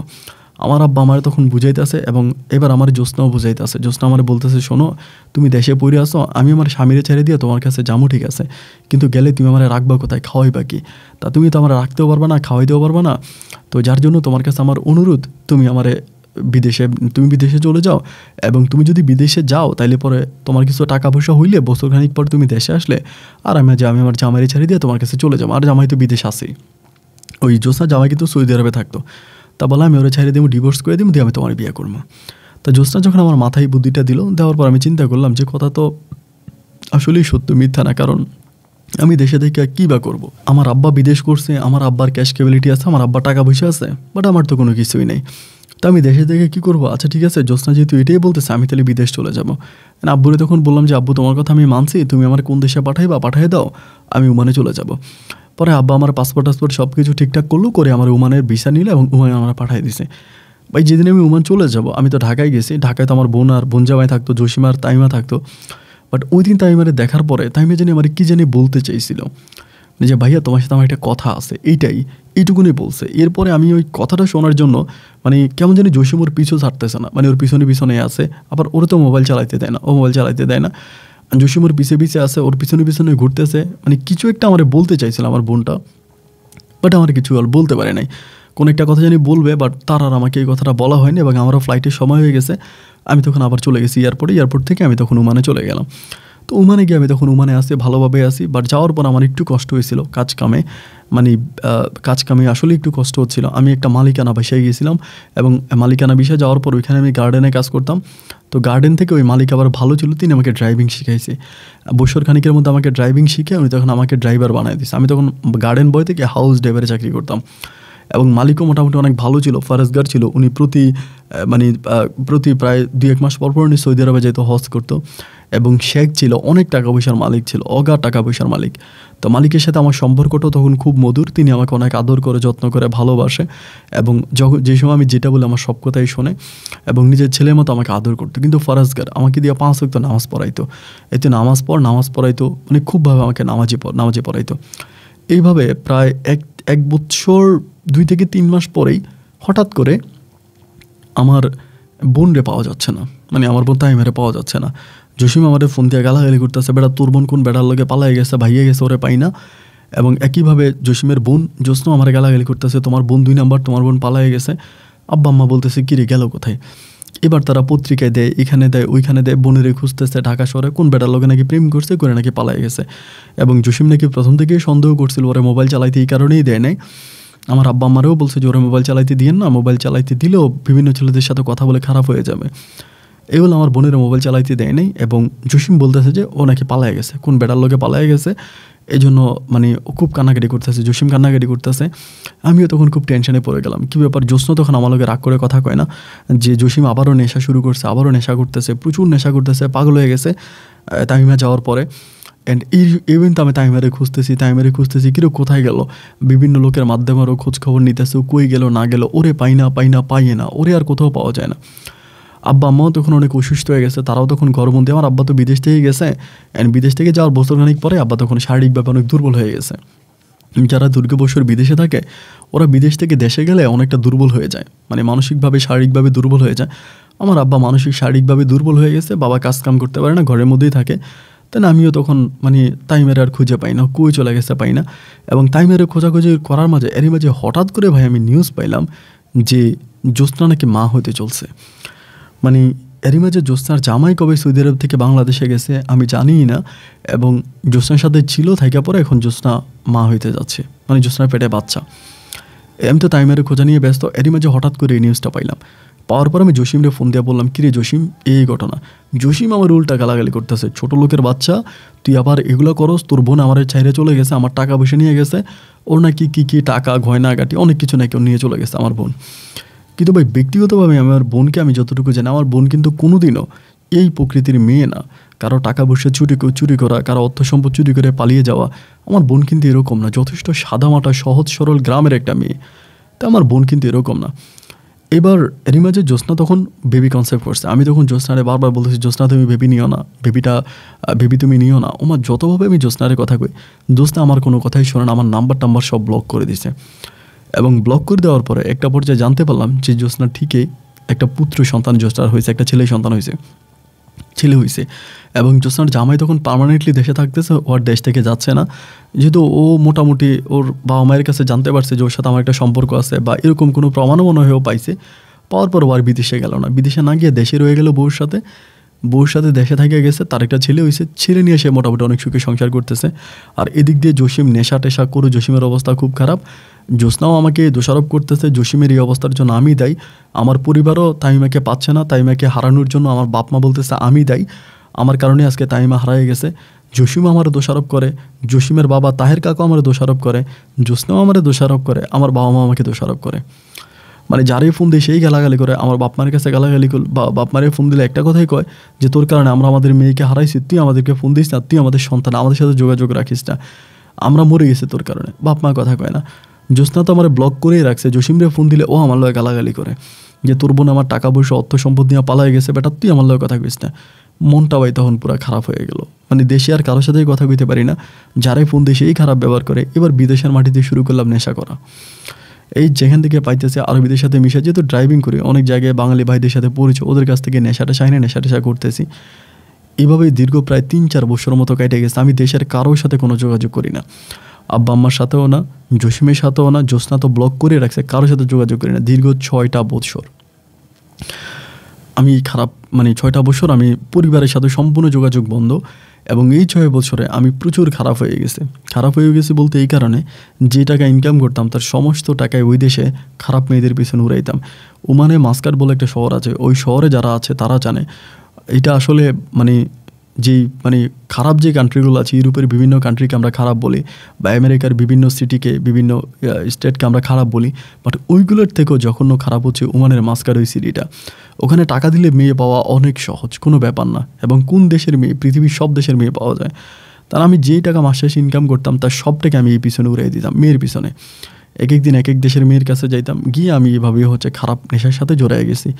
তা জড়াইতে 6টা বছর আমি যা টাকা ইনকাম করছি, একটা টাকা আমি আমার পরিবারের জন্য পাঠাইতে পারি নাই, না আব্বা আম্মার জন্য। পাঠাইনি বলতে আব্বা আম্মার সাথে কথাই বলে না, তা তো আমি মেয়ে কিনে আমার সাথে কথাই বলে না। প্রায় 6টা বছর একটা অনুমানের মধ্যে পড়েছিলাম। 6 বছর পরে একদিন হঠাৎ করে, ওই সময় আমার মালিক গার্ডেন বানাইছে মাস্কাট শহরে, ওনার বাড়ির মধ্যে গার্ডেন বানাইছে, অনেক বড় করে একটা গার্ডেন বানাইছে। তা ওই গার্ডেনে তখন গার্ডেন বয় আনছিল আপনাদের কুমিল্লার, তারপরে বিভিন্ন জায়গার কিছু গার্ডেন বয় আনছিল, তারা তখন এখানে কাজ করতো, ওই গার্ডেন বয়গুলো। এবং ওই গার্ডেন বয়গুলো ওখানে চাকরি করতো, মানে কাজ করতে করতে একদিন কুমিল্লার একটা ছেলে আমারে বলতেছে যে ভাই আপনি তো, আমি যেগুলো করি ও কিন্তু জানে যে আমি এগুলো ছাড়া করি না। প্রতি সপ্তাহে বৃহস্পতিবারে আমি মেয়ে নিয়ে চলে আসি আমার রুমে, মেয়ে নিয়ে থাকি। আবার ধরেন এরপরে আবার বিভিন্ন মেয়েদের কাছে যাইতেছি, মানে খারাপ বলতে যতটুকু খারাপ হওয়া যায় আর কি। আমি নিজেরটা নিজে বলতে খারাপ লাগতেছে, তারপরেও আসলে বাস্তবতার জন্য বলতে হচ্ছে আমি যে কত শত মেয়ের কাছে গেছি আমার কোনো হিসাব নাই। আমি প্রতিদিনে চলে যেতাম, আরও সময় টাকাও কামাইতাম। মানে আমার কফিল আমার বিশ্বাস করতো, তো ওর আমার সব টাকা আমার কাছে থাকতো। মানে ওর বাগান টাগান দেখা টাকা আপনার পুরো দায়িত্ব আমার কাছে। আমি পেট্রোলের টাকা মারতাম, গাড়ির টাকা মারতাম, এমনি দুনিয়ার টাকা আমার কাছে থাকতো।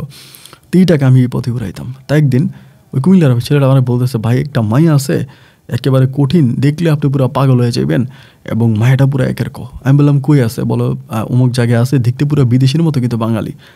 তাই আমি বললাম কী কোস, দেখতে পুরো বিদেশির মতো বাঙালি? বলো দেখতে পুরো বিদেশির মতো, বাট মেয়েটা বাঙালি, সেই রকম চেহারা। তাই আমি বললাম যে তাই নাকি, সেরকম চেহারা? বলো সেরকম চেহারা, আপনি দেখবেন নাকি? আমি বললাম তাহলে তুই আমারে দেখা। এবার ভাই ও যখন আমার ছবিটা দেখাইলো, আমি ছবিটা প্রথমে দেখে কেমন একটু অবাক হয়ে গেলাম, বাট ছবিটার দিকে ভালো করে তাকে দেখি রে ভাই, এটা আর কেউ নয়, এটা আমার ছোট বোন তামিমা।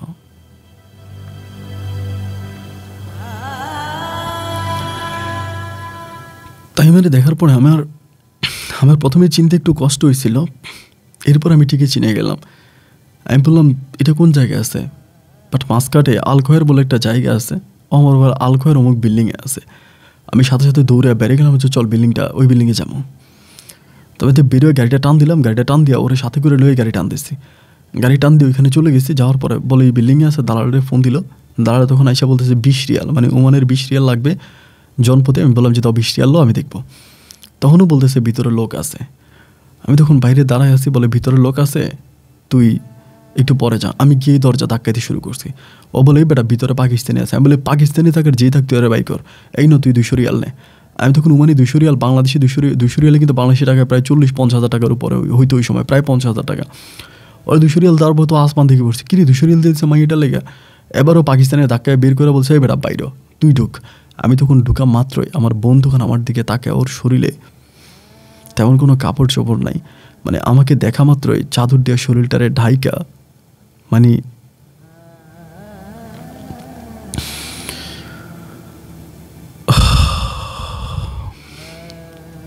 অজাগো সাপের মতো পেঁচিয়ে খাটের একটা কোনায় কি ঘুমড়ে কাঁদতেছে। আমি বললাম উঠ, তুই এখানে কীভাবে আসছিস? কিচ্ছু বলে না। আমি বললাম তাইমা উঠ, তুই এখানে তোরে কে আনছে? তুই এখানে কেন আসছিস? তোর এনে বিয়ে দিয়েছিলাম। কিচ্ছু বলে না, জাস্ট কান্না করতেছে। আমি বললাম কান্না করিস না, তুই উঠ, তুই আমারে বল। কিচ্ছু বলে না। আমি তখন চিন্তা করলাম ওই দিক দিয়ে আবার দরজা ধাক্কাইতে আসে, আরেকজনে ঢুকবো। আমি তখন বাইরে দালালটা ডাক দিলাম, দালাল ডাক দিয়ে বললাম যে দেখ এ মেয়েটা আমার বোন। আমার বলে হে বেটা বোন হোক আর যাই হোক, যাই এখান থেকে, তুই টাকা দিছিস না, কাজ হইছে না, চলে যা। আমি দেখ এটা আমার বোন, তুই কয় টাকা চাস আমারে বল, আমি তোরে দিতেছি, তুই আমার বোনের দিয়ে দে। আর যদি না দেস তাহলে আরবাবের নাম হচ্ছে এইটা, আমার কফিলের নাম ও এটা, আমি আমার কফিলে দিয়ে থানাতে ফোন করামো, 1 সেকেন্ডের ভিতরে সব রায় ধরাই দিব, সিআইডি আনবো, সিআইডি এনে ধরাই দিব। ও আমাকে বলতেছে, দেখ তুই এরকমটা করিস না, তুই আমার বাঙালি ভাই, তুই এটা কেন করতেছস? আমি এই মেয়েটারে আজকে মাত্র কিনছি 1000 রিয়াল দিয়া, একজনের কাছ থেকে 1000 রিয়াল দিয়ে কিনছি। কেনার পরে মনে কর 2-3টা কাস্টমার গেছে, আর এখন তুই। আমি বললাম 1000 রিয়াল দিয়ে কিনছস, আমি তোর 1000 রিয়াল দিয়ে দিতেছি। বলে ঠিক আছে 1000 রিয়াল দিলে তুই লয়ে যা। পরে 1000 রিয়াল আমার কাছে নাই, আমি গার্ডেন বয়রে পাঠাইলাম, তুই যা অমুক জায়গায় টাকা পাঠাইলাম, ওই গিয়ে টাকা আনছে, আনার পর আমি 1000 রিয়াল দিছি। ওই তখন বলে আরও বেশি দেওয়া লাগবে। কত বেশি? আরও 200 রিয়াল দেওয়া লাগবে। আরও 200 হলো 1200 রিয়াল দিয়া। 1200 রিয়ালে কিন্তু বাংলাদেশি টাকায় অনেক টাকা, প্রায় লাখ লাখ টাকা। আমি ওই টাকা দিয়ে আমার বোনের তখন আমি ঘরে নিয়ে আসছি। এখন আমার সাথে যে ভাইটা গেছে কুমিল্লার, ওই কিন্তু বিষয়টা বিশ্বাস করতে পারে না যেটা আমার বোন। ওই মনে করছে সুন্দরী মাইয়া পাইছি, সুন্দরী মাইয়া পাই আমি কিনে নিয়ে আসছি, এটাও মনে করছে। যেহেতু আমি মাইয়ার লুবি, মাইয়া পাইলে আমার মাথা ঠিক থাকে না, এটা মনে করছে। ওই নিয়ে ঘরে আসছি, আনার পরে কাপড় চোপড় পরে বলতেছি, কী হয়েছে বোন, তুই এই জায়গায় কেন? আমার বলে, ভাইয়া তুমি আমার যার কাছে উঠাই দিছিলা তার সম্বন্ধে তুমি কতটুকু জানো? আমি বললাম, জানবো না কেন, জসিমের সম্বন্ধে আমি কি জানি না। বলে, জসিম যখন আমাকে মোবাইল ব্যবহার করতে দেয় না, তার মোবাইল দিয়ে আমার সাথে তোমাদেরকে কথা বলাই দেয়, তখন কি তোমরা কোনো কিছু বুঝতে পারো না যে আমার সাথে কি হচ্ছে? জসিম আমাকে কেন মোবাইল ব্যবহার করতে দেয় না? আমি বললাম, তোরে মোবাইল ব্যবহার করতে দেয় না তার কারণ হচ্ছে তুই বিভিন্ন ছেলেদের সাথে কথা বলবি, ঢাকা শহর জায়গা ভালো না, হয়তো কোনো ছেলের সাথে কথা বলে তুই খারাপ হয়ে যাবি, খারাপ লাইনে চলে যাবি। এই জন্য খারাপ লাইন থেকে তোকে ফিরিয়ে আনার জন্য, ভালো রাখার জন্য জসিম তোকে মোবাইল চালাইতে দেয় না। আমার বোন আমাকে বলে, না ভাইয়া এটা মিথ্যে কথা, কারণ জসিম যদি আমাকে মোবাইল চালাইতে দিত তাহলে আমি তোমাদেরকে সত্য কথাগুলো বলে দিতাম। জসিমের ওই কালো মুখোশটা তখন খুলে যেত, এবং যার কারণে জসিম তোমাদেরকে আমার সাথে কথা বলতে দেয় নাই। আমি তখন বললাম, কালো মুখোশ মানে কিসের কালো মুখোশ, তুই কিসের কথা বলতেছি? আমার বোন বলে, ভাইয়া রে, তোরা আমার একটা মানুষ রূপে অমানুষের কাছে বিক্রি করছিস। এই অমানুষটা আমার ঢাকা শহরে নিয়ে যাওয়ার পরে তারা ঢাকা শহরের বিভিন্ন বড় লোকদের সাথে ওর একটা লিঙ্ক আপ ছিল, এবং ওই পয়সাওয়ালারা ঘরে আসতো নেশা করার জন্য। ও আমারে পাঠাইতো যে যাও তুমি এটা নিয়ে যাও, ওইটা নিয়ে যাও। একটা রুমের ভিতরে একটা লোক আসতো, আমাকে এটা নিয়ে তার রুমে পাঠাইতো, এবং ও বাইরে থেকে দরজা লাগাই দিত। ওই লোকটা নেশা করতো, নেশা করার পরে ওরা আমার সাথে মন যা চাইতো আমার সাথে তাই করতো। এর কোনো বর্ণনা আমি দিয়ে শেষ করতে পারবো না, এত পরিমাণে আমার সাথে করতো। ও নিজে বাইরে দাঁড়ায় থাকতো, এরপরেও দরজা খুলে আমার নিয়ে যাইতো। এরকম করে মদের মানে মাদক সে বিক্রি করতো, ওইটার টাকাও সে পাইতো, এবং একইভাবে আমাকেও সে বিক্রি করতো। আমাকে বিক্রি করেও সে অনেক টাকা ইনকাম করছে। এরকম করতে করতে দেখলাম যে আমার একটা ঘরের ভিতরে বন্দি করে রাখতো, ঘরের বাইরে আমাকে যাইতে দিত না। এবং তুইও ভাইয়া কোনোদিনও আমাকে দেখতে আসস নাই, আমার বাপ্পাও দেখতে আসে নাই, আর আসলে পরে ও এমনভাবে আমার সাথে লেগে থাকতো, আমি ওর কারণে তোদেরকে কিছু বলতে পারতাম না। ও আমাকে ডাইরেক্ট মেরে ফেলার হুমকি দিছে যে আমাকে মেরে ফেলবে, আমি যদি এসব বিষয় কারো কাছে বলি, তোদের কাছে কারো কাছে বলি, তাহলে আমার মেরে ফেলবে। ও আমাকে চোখে চোখে রাখতো, চোখের আড়াল করতো না। এরকম করতে করতে ওমানের একটা অনেক বড় ব্যবসায়িক, তার টাকা পয়সা আছে, তার লগে আমার একটা সম্পর্ক হয়। এখানে সেই আনে লোকটারে, আনার পরে এই লোকটারে নেশা করার জন্য আইনা আমার ওই লোকটার কাছে দেয়। দিলে পরে এই লোকটার কাছে আমি তখন কান্নাকাটি করে সব কিছু বলি যে আমার ভাই ওমানে থাকে, আমি আমার ভাইয়ের কাছে যদি যাইতে পারি। তিনি তখন আমাকে বললো যে ঠিক আছে, আমি তোমার ওমানে নিয়ে যাব। অ্যান্ড সেই তখন ওইখানে থাকা অবস্থায় আমারে আস্তে আস্তে করে ওর ইয়ের সাথে, আমার স্বামীর সাথে, জসিমের সাথে একটা সম্পর্ক তৈরি করে জসিমরে টাকা দিয়ে আমি ওর ঘুরতে যাবো, তোরে আবার আইনে দিয়ে যাবো, ওর মোবাইল ইউজ করতে দিব না, কারোর সাথে কথা কইতে দিব না, এইগুলো টেগুলো কইরা আমার ঘর থেকে বাইর করে নিছে, নিয়ে ওই আমার পাসপোর্ট বানাইছে। সে অনেক টাকা জসিমরে দিছে, 1 টাকা 2 টাকা না, অনেক টাকা জসিমরে দিয়ে আমার ঘরের বাইরে করছে। ঘরের বাইরে কইরা আমার নিয়ে যাইতো, নিয়ে গিয়া ও তখন এটা আমারে দিয়া ও তখন এই পাসপোর্ট করাই সব কিছু ও ঠিক করাইছে। করাইয়া জসিমের টাকা দিত, প্রচুর টাকা দিয়ে এগুলো করতো। বলতো আমি আজকে 1 দিন 1 রাতের লাগে নিয়ে যাই, 1 দিন 1 রাত পরে তোরে আবার দিয়ে যাবো, এবং এত টাকার অ্যামাউন্টটা দিয়া তখন আমাকে নিয়ে যেত, জসিমও দিয়ে দিত। এরপরে সে জসিমরে টাকা দিত। জসিম তো নেশা করেই সারা রাত পড়ে থাকতো, তোর কোনো হুঁশ ছিল না। সে জায়গা থেকে পরে আমাকে তখন ওখান থেকে নিয়ে আসে। আনার পরে ওই লোকটা তখন আমার সব কিছু ঠিকঠাক করে সে আমাকে ওমান নিয়ে আসে। ওমান নিয়ে আসার পরে ও আমাকে কোন বিষয়ে আনে এটা আমি জানি না, কিন্তু সে আমাকে তার ঘরে নিয়ে যায়। দীর্ঘ প্রায় 5 থেকে 6 মাসের মতো আমি ওই লোকটার সাথে থাকি। 5-6 মাস আমি তার সাথে থাকি এবং থাকার পরে একটা পর্যায়ে সে তার বউকে নিয়ে আসে। তার বাড়ি চট্টগ্রামে ছিল। তার বউকে নিয়ে আসে সে ওমানে, এবং তার বউকে নিয়ে আসার পর তার বউ তখন বিষয়টা জেনে যায় যে আমি এরকম তার সাথে আমি আসি, এটা জানতে পারে। এবং জানতে পারার পর সে আমার এখানে রাখতে পারে না, না রাখতে পারে সে আমার পাসপোর্ট ভিসা সব কিছুই তার কাছে লুকানো থাকে। সে আমাকে আরেকটা জায়গায় বিক্রি করে দেয়, এবং যে জায়গায় আমাকে বিক্রি করে সেখান থেকে ভাইয়া তুই আমারে পাইছস। আমি বললাম যে দালাল তোরে আনছে তার কোনো ঠিকানা কোনো কিছু জানিস? বলে না। কোন জায়গায় রাখছে এটা জানিস? বলে না। কোথায় রাখছে কোনো ঠিকানা কোনো কিছুই তোর কোনো কিছুই জানা নেই? বলে না ভাইয়া।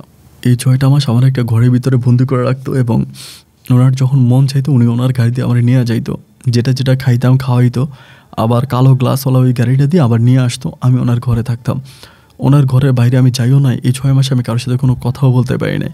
আর পরিবারের সাথে তো কথা আমার অনেক আগ থেকে বন্ধ হয়ে গেছে। আমি আর কারোর সাথে কোনো যোগাযোগ করি নাই, আমার আব্বু আম্মার সাথেও না। আমি চাইলেই কিন্তু ওনার সাথে যখন বাংলাদেশে ছিলাম আমি আব্বু আম্মার সাথে যোগাযোগ করতে পারতাম, কিন্তু কী আর করব, আমি তো নষ্ট হয়ে গেছি। তাই বাপ মায়ের সাথে কথা কয়ে যখন আমি বলবো যে জসিম আমার সাথে এটা করতেছে, তখন বাপ মা জসিমের কাছ থেকে আবার নিয়ে যাবে, তখন তো আমি একটা নষ্ট হয়েই গেলাম। তো এই জন্য আর বাপ মারেও জানাই নাই, কাউরে না জানে আমি নিজেই নিজের জীবনটাকে উৎসর্গ করে দিলাম। নিজের জীবন শেষ করে দিয়ে শেষ পর্যন্ত তোর সামনে পড়বো এটা আমি ভাবতে পারি নাই। আল্লাহ কেন আমাকে তোর সামনে ফালাইলো? তোর সামনে না পড়লে তো আমি মরে যেতে পারতাম, আমার এটাই ভালো হইতো। আমি তখন বললাম যে দেখ বোন, তোর এই দুর্দশার জন্য কেউ দেয় না, তোর এই দুর্দশার জন্য আমিই দায়ী, এবং আমি তোর এরকম বিপদে ফালাইছি এটার জন্য আমি দেয়, তুই আমার মাফ করে দে। আমি ওর কাছে কান্নাকাটি করি, ওরে আমি আমার রুমে রাখি। পরের দিন সকালবেলা ইব্রাহিম বলতে আমি একটু বুঝিয়ে বলি, আমি যেই ছেলেটার সাথে আমার বোনরে আনার জন্য হোটেলে গেছিলাম, যে ছেলেটা ওই গার্ডেন বয় কুমিল্লার ইব্রাহিম, ওই কিন্তু মূলত ড্রাইভিং শিখতেছে আমাদের মালিকের এখানে ড্রাইভ করার জন্য। ও ড্রাইভিং শিখতেছে, গোপনে ড্রাইভ শিখতেছে। তা আমি যে আমার বোনের ওইখান থেকে নিয়ে আসছি, আমি আমার বোন পরিচয় দিয়েছি, টাকা দিয়ে কিনে আনছি। ওই টাকাটাও কিন্তু আমার কফিলের টাকাই ছিল, মানে আমার কফিলের টাকাই ছিল। কফিলের টাকা আরেক জায়গা থেকে আইনে আমি আমার বোনরে কিনে আনছি। তারপরে ওর ভিতরে তখন একটা সন্দেহ লাগছে। প্রথম কথা হচ্ছে ও ভাবতেছে যে এটা আসলে আমি আমার বোন পরিচয় দিয়ে ওইখান থেকে আনছি, যেহেতু মেয়েটা সুন্দর।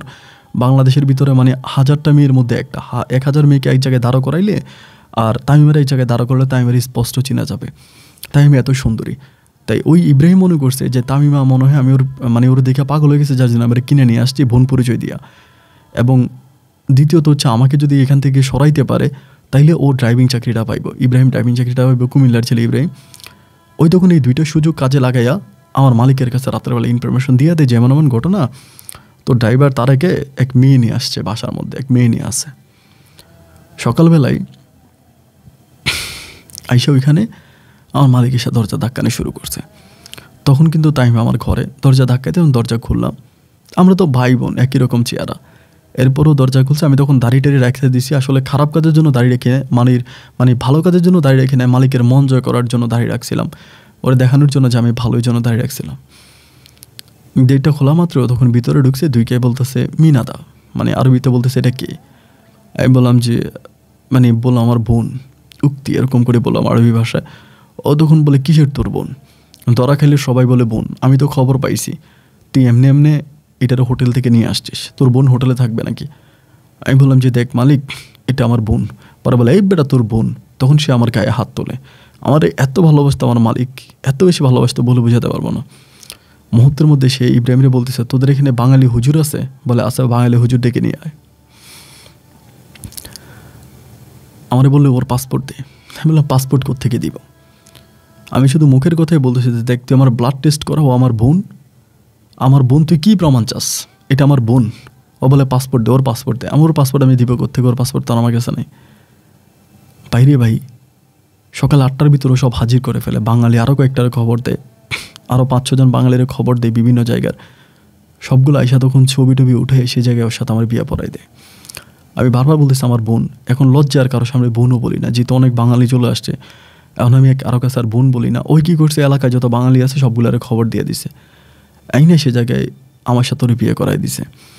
এই বিয়ে করাই দিয়া সবার হাতে তখন মোবাইল, ইন্টারনেট, ফেসবুক, সবাই তখন এই মোবাইলে ছবি উঠাতে শুরু করছে। মাই নিয়ে ধরা খাইছে বাঙালি, এখন বিয়ে করতেছে বাঙালি মায়া।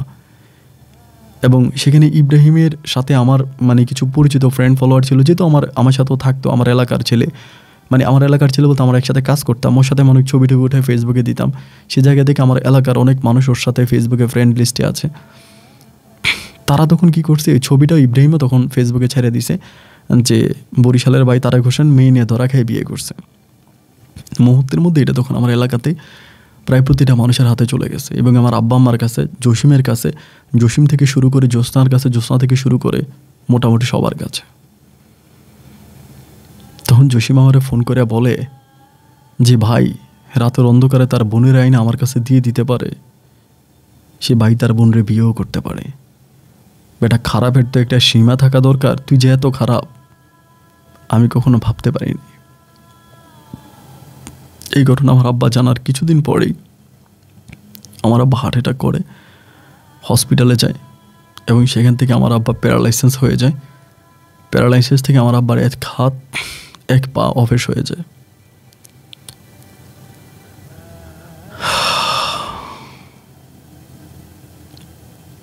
আমার একটা টাকাও আমার আব্বা নেয় না। আমার আব্বা বলে আমার টাকা খাওয়া হারাম। আমার আব্বা মানুষের কাছ থেকে চেয়ে খুঁজে, ঈদে চাঁদে মানুষের কাছ থেকে টাকা নিয়ে আমার আব্বা চলে, কারো কাছ থেকে আমার আব্বা আমার কাছ থেকে একটা টাকাও নেয় না। আমার মা আমার সাথে আর কথা কয় না। তাই মেরে বলি দেশে চলো, বলে ভাইয়া দেশে যাব না, প্রয়োজনে মরে গেলে বিদেশের মাটিতেই মরে যাব, তবে দেশে যাব না। পরে মালিক আমারে টাকা দিয়ে আরেকটা বাসা নিয়ে দেবে, ওই বাসায় আমরা ভাই বোন থাকি। তবে সবাই জানে যে আমরা হাজব্যান্ড ওয়াইফ, কিন্তু মূলত আমরা ভাই বোন। এখন অন্তত কিছু মানুষই বিশ্বাস করে যে আমরা ভাই বোন, অনেকে হয়তো বিশ্বাস করে, কিন্তু বিশ্বাস করে লাভ কি? আমি তো তাদেরকে বিশ্বাস করাতে পারি না। আমি কোন চক্রান্তের শিকার হয়ে, কোন প্রতারণার শিকার হয়ে, কোন কারণে তামিমারে আমার ঘরে আনছে, তা আমি কাউরে বুঝাইতে পারবো না। বাইরে আজ এমন একটা অবস্থার মধ্যে আছি, না পারি দেশে যাইতে, না পারি এখানে বোনরে নিয়ে থাকতে। ওরে নিয়ে মার্কেটে বেরোলে সবাই কেউ কই বোন, কেউ কই বউ। আর গ্রামের মধ্যে তো আসলে মুখ দেখানোর মতো কোনো অবস্থা নেই। আমার বোন বলে জীবন থাকতে কখনো বাংলাদেশে ব্যাক করবো না, মরে গেলে আরব দেশে মরে যাবো, আত্মহত্যা করে মরবো, তারপর দেশে যাবো না। ওরে আমি কোনো কাজ করতে দিই না, আমার বাসায় রান্না বান্না করে সব কিছুও করে। ও একটার পাশের রুমে ঘুমায়, আমি একটা রুমে ঘুরে। ভাই বোন আজকে প্রায় অনেকগুলো বছর একসাথে আছি। তারপরে এখান থেকে একজন ভাই আমারে বুদ্ধি দিল, বাংলাদেশি একটা ভাই আপনাদের কুমিল্লারে, উনি আমার বুদ্ধি দিল একটা কাজ করো, মেয়েটারে বিয়ে দিয়ে দাও। এখানে আরেকটা ছেলে আছে, বলছে একটা ছেলে আছে বাংলাদেশি, একটা ছেলে আছে ভালো, ওর বউ চলে গেছে, দুইটা বাচ্চা আছে, দুইটা বাচ্চা দেশে আছে, দুইটা বাচ্চারে নিয়ে আসবো, ও ব্যবসা বাণিজ্য করো, তোমার বোনের দেখলে পছন্দ করবো, ওর কাছে বিয়ে দিয়ে দাও। এখন সম্ভবত ওই ছেলের কাছে ওরে বিয়ে দিতে পারি, কথাবার্তা চলতেছে, বিয়ে হইলে আপনাকে জানাবো। যদি ওর কাছে আমার বোনটারে বিয়ে দিতে পারি, ভাই আপনাদের কুমিল্লার ছেলে, দেবিদ্দার বাড়ি, যদি ওই ছেলের কাছে আমার বোনটারে বিয়ে দিই, আমার ওই ছেলে যদি আমার বোনটারে বিয়ে করে, তাইলে মনে করেন ভাই আমি অন্তত একটু মনে হলেও স্বস্তি পাবো এবং দেশে যেতে পারবো, মুখ দেখাইতে পারবো। তা না হলে দেশে মুখ দেখানোর কোনো অবস্থা আমার নাই। আপন ভাই সময় পাই না, তারপরেও কষ্ট করে আপনাকে এই গল্পগুলো বলার একটাই কারণ, তা হচ্ছে আপনি যদি গল্পটা প্রচার করেন, আমি আপনার অনেক ভিডিওতে দেখেছি আমার কিছু পরিচিত মানুষ আপনার ভিডিও নিচে কমেন্ট করে, এবং ফেসবুকে অনেক ভিডিও দেখি, ফেসবুকের ভিডিওতেও দেখে অনেকেই কমেন্ট করে আমাদের এলাকার। তো সে জায়গা থেকে যারা আমার এলাকার মানুষগুলো আমাকে ভুল বুঝতেছে যে আমি আমার বোনকে ইউজ করার জন্য বিদেশে নিয়ে গেছি, যেটা বলতে আমার খারাপ লাগতেছে, তারা যদি পুরোটা গল্প শুনে বুঝতে পারে যে আমি আসলে দোষারোপ না। দেখেন আমি কিন্তু চাইলেই পারতাম, আমি যে বিদেশের মাটিতে বিভিন্ন মেয়েদের কাছে গেছি, খারাপ কাজ করছি, এগুলো আপনার কাছে না বলতে, কিন্তু আমি এই সত্য ঘটনাগুলো আপনার কাছে শেয়ার করেছি। যা আমার জীবনে ঘটেছে তা প্রতিটা বিষয় আমি আপনাকে জানিয়েছি, যাতে আমার ভিতরে এক বিন্দু পরিমাণ লুকায়িত কিচ্ছু নাই। আসলে আমি আমার বোনকে অলৌকিকভাবে ওই আল খয়েরের হোটেলে পেয়েছিলাম। কোন হোটেলে পেয়েছি সেই হোটেলের লোকেশন আমি আপনাকে দিয়েছি। গল্পটা প্রচার করবেন, আর আমার পরিচিত কেউ যদি শুনে থাকে তাদেরকে উদ্দেশ্য করে বলবেন যাতে গল্পটা মনোযোগ দিয়ে শুনে আমাকে মাফ করে দেয়, আমার মা বাবার কোলে আমাকে ফিরে যেতে দেয়, আমার প্রতি কোনো রকমের ঘৃণা না রাখে। ভালো থাকবেন। আসসালামু আলাইকুম।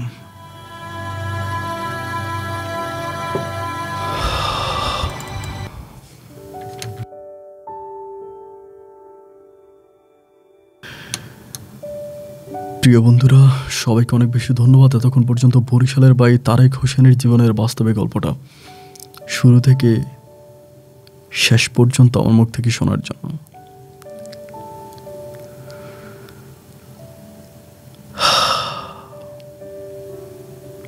আমার বুকটা অনেক ভার হয়ে গেছে, আমি জাস্ট নিঃশ্বাস নিতে পারতেছি না। আল্লাহ যদি কুমিল্লা দেবিদ্দারের ওই ভাইকে রহমত করে এবং তিনি যদি তামিমাকে বিয়ে করে, তবে তাদেরকে দিয়ে হয়তো তারেক দেশে ফিরে আসবে, বা তারেক দেশে ফিরে আসবে কি আসবে না সেটা আমি জানি না। তারেক যদি 7টা সাপ গলায় দিয়েও এখন গ্রামে এসে বলে যে আমি আমার বোনকে অন্য কোথাও বিয়ে দিয়ে দিছি, সে এখন ভালো আছে, তা গ্রামের মানুষ এই কথাটা বিশ্বাস করবে না। কারণ আমাদের সম্প্রদায়ের গ্রামগুলো এরকম যে আপনি ক্ষুধার্ত অবস্থায় মরে যান আর কেউ আপনাকে এক মুঠো ভাত দেওয়ার জন্য এগিয়ে আসবে না। কিন্তু আপনি কোনো একটা অপরাধ করেন, গ্রামের সব মানুষগুলো আপনার বিচার করার জন্য গ্রামের বাড়িতে হাজির হয়ে যাবে, আপনার উঠানে হাজির হয়ে যাবে যে এত বড় অন্যায় করছে, বিচার করব। কিন্তু পেটে তার ভাত আছে কি না এটা কেউ যাচাই করবে না। সে জায়গা থেকে শহরে বসবাস করা মানুষগুলো আমার কাছে অনেক ভালো লাগে, কারণ এই ফ্ল্যাটের মানুষ ওই ফ্ল্যাটের লোকের খবর নেয় না, এটাই কিন্তু ভালো।